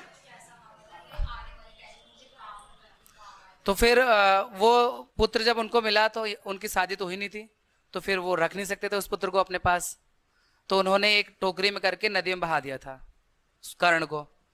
फिर उसको एक भील ने पकड़ा था, भील मतलब जो मछुआरे टाइप के होते हैं, तो उन्होंने पकड़ा था उसको और पाला पोसा और उसको बड़ा किया था, और वो बहुत बड़ा तीरंदाज था, धनुषधारी था, अर्जुन की तरह ही। लेकिन वो कुंती का ही पुत्र था, सूर्य के वरदान से प्राप्त हुआ था। तो यहां पे इसी को कर्ण कहते हैं ये, और इसका मिड पॉइंट है ये ओ।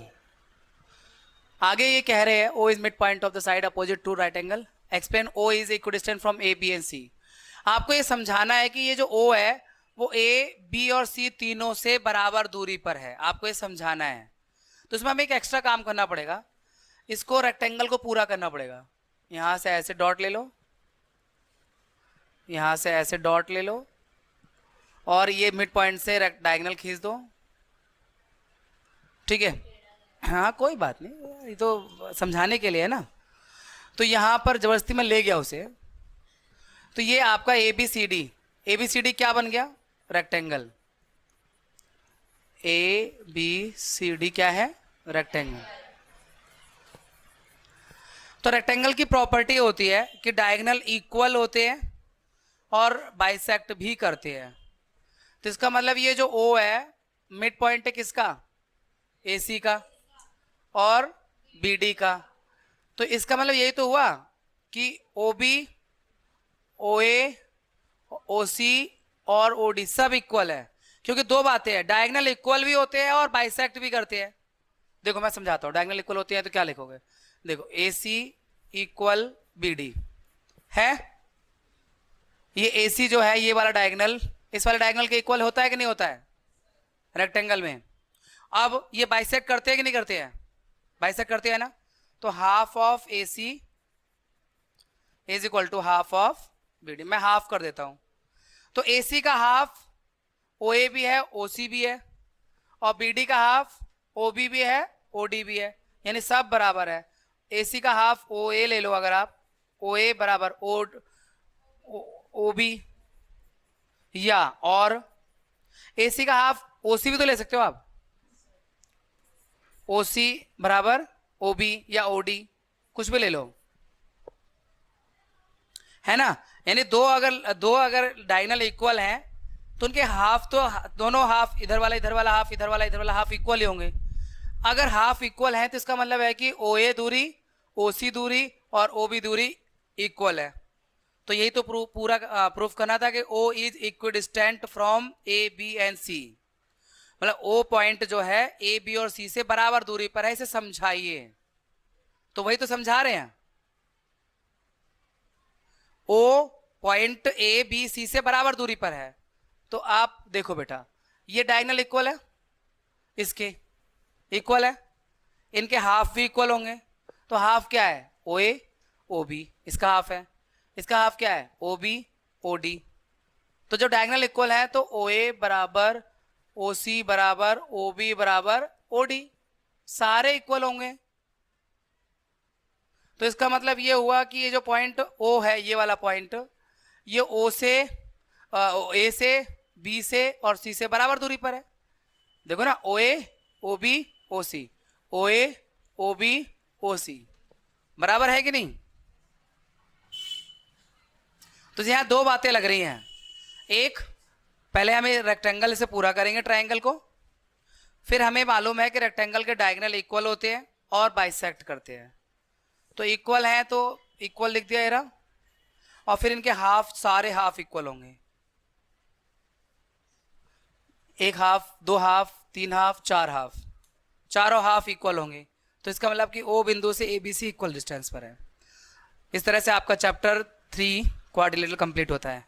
आपसे मिलते हैं नेक्स्ट चैप्टर में।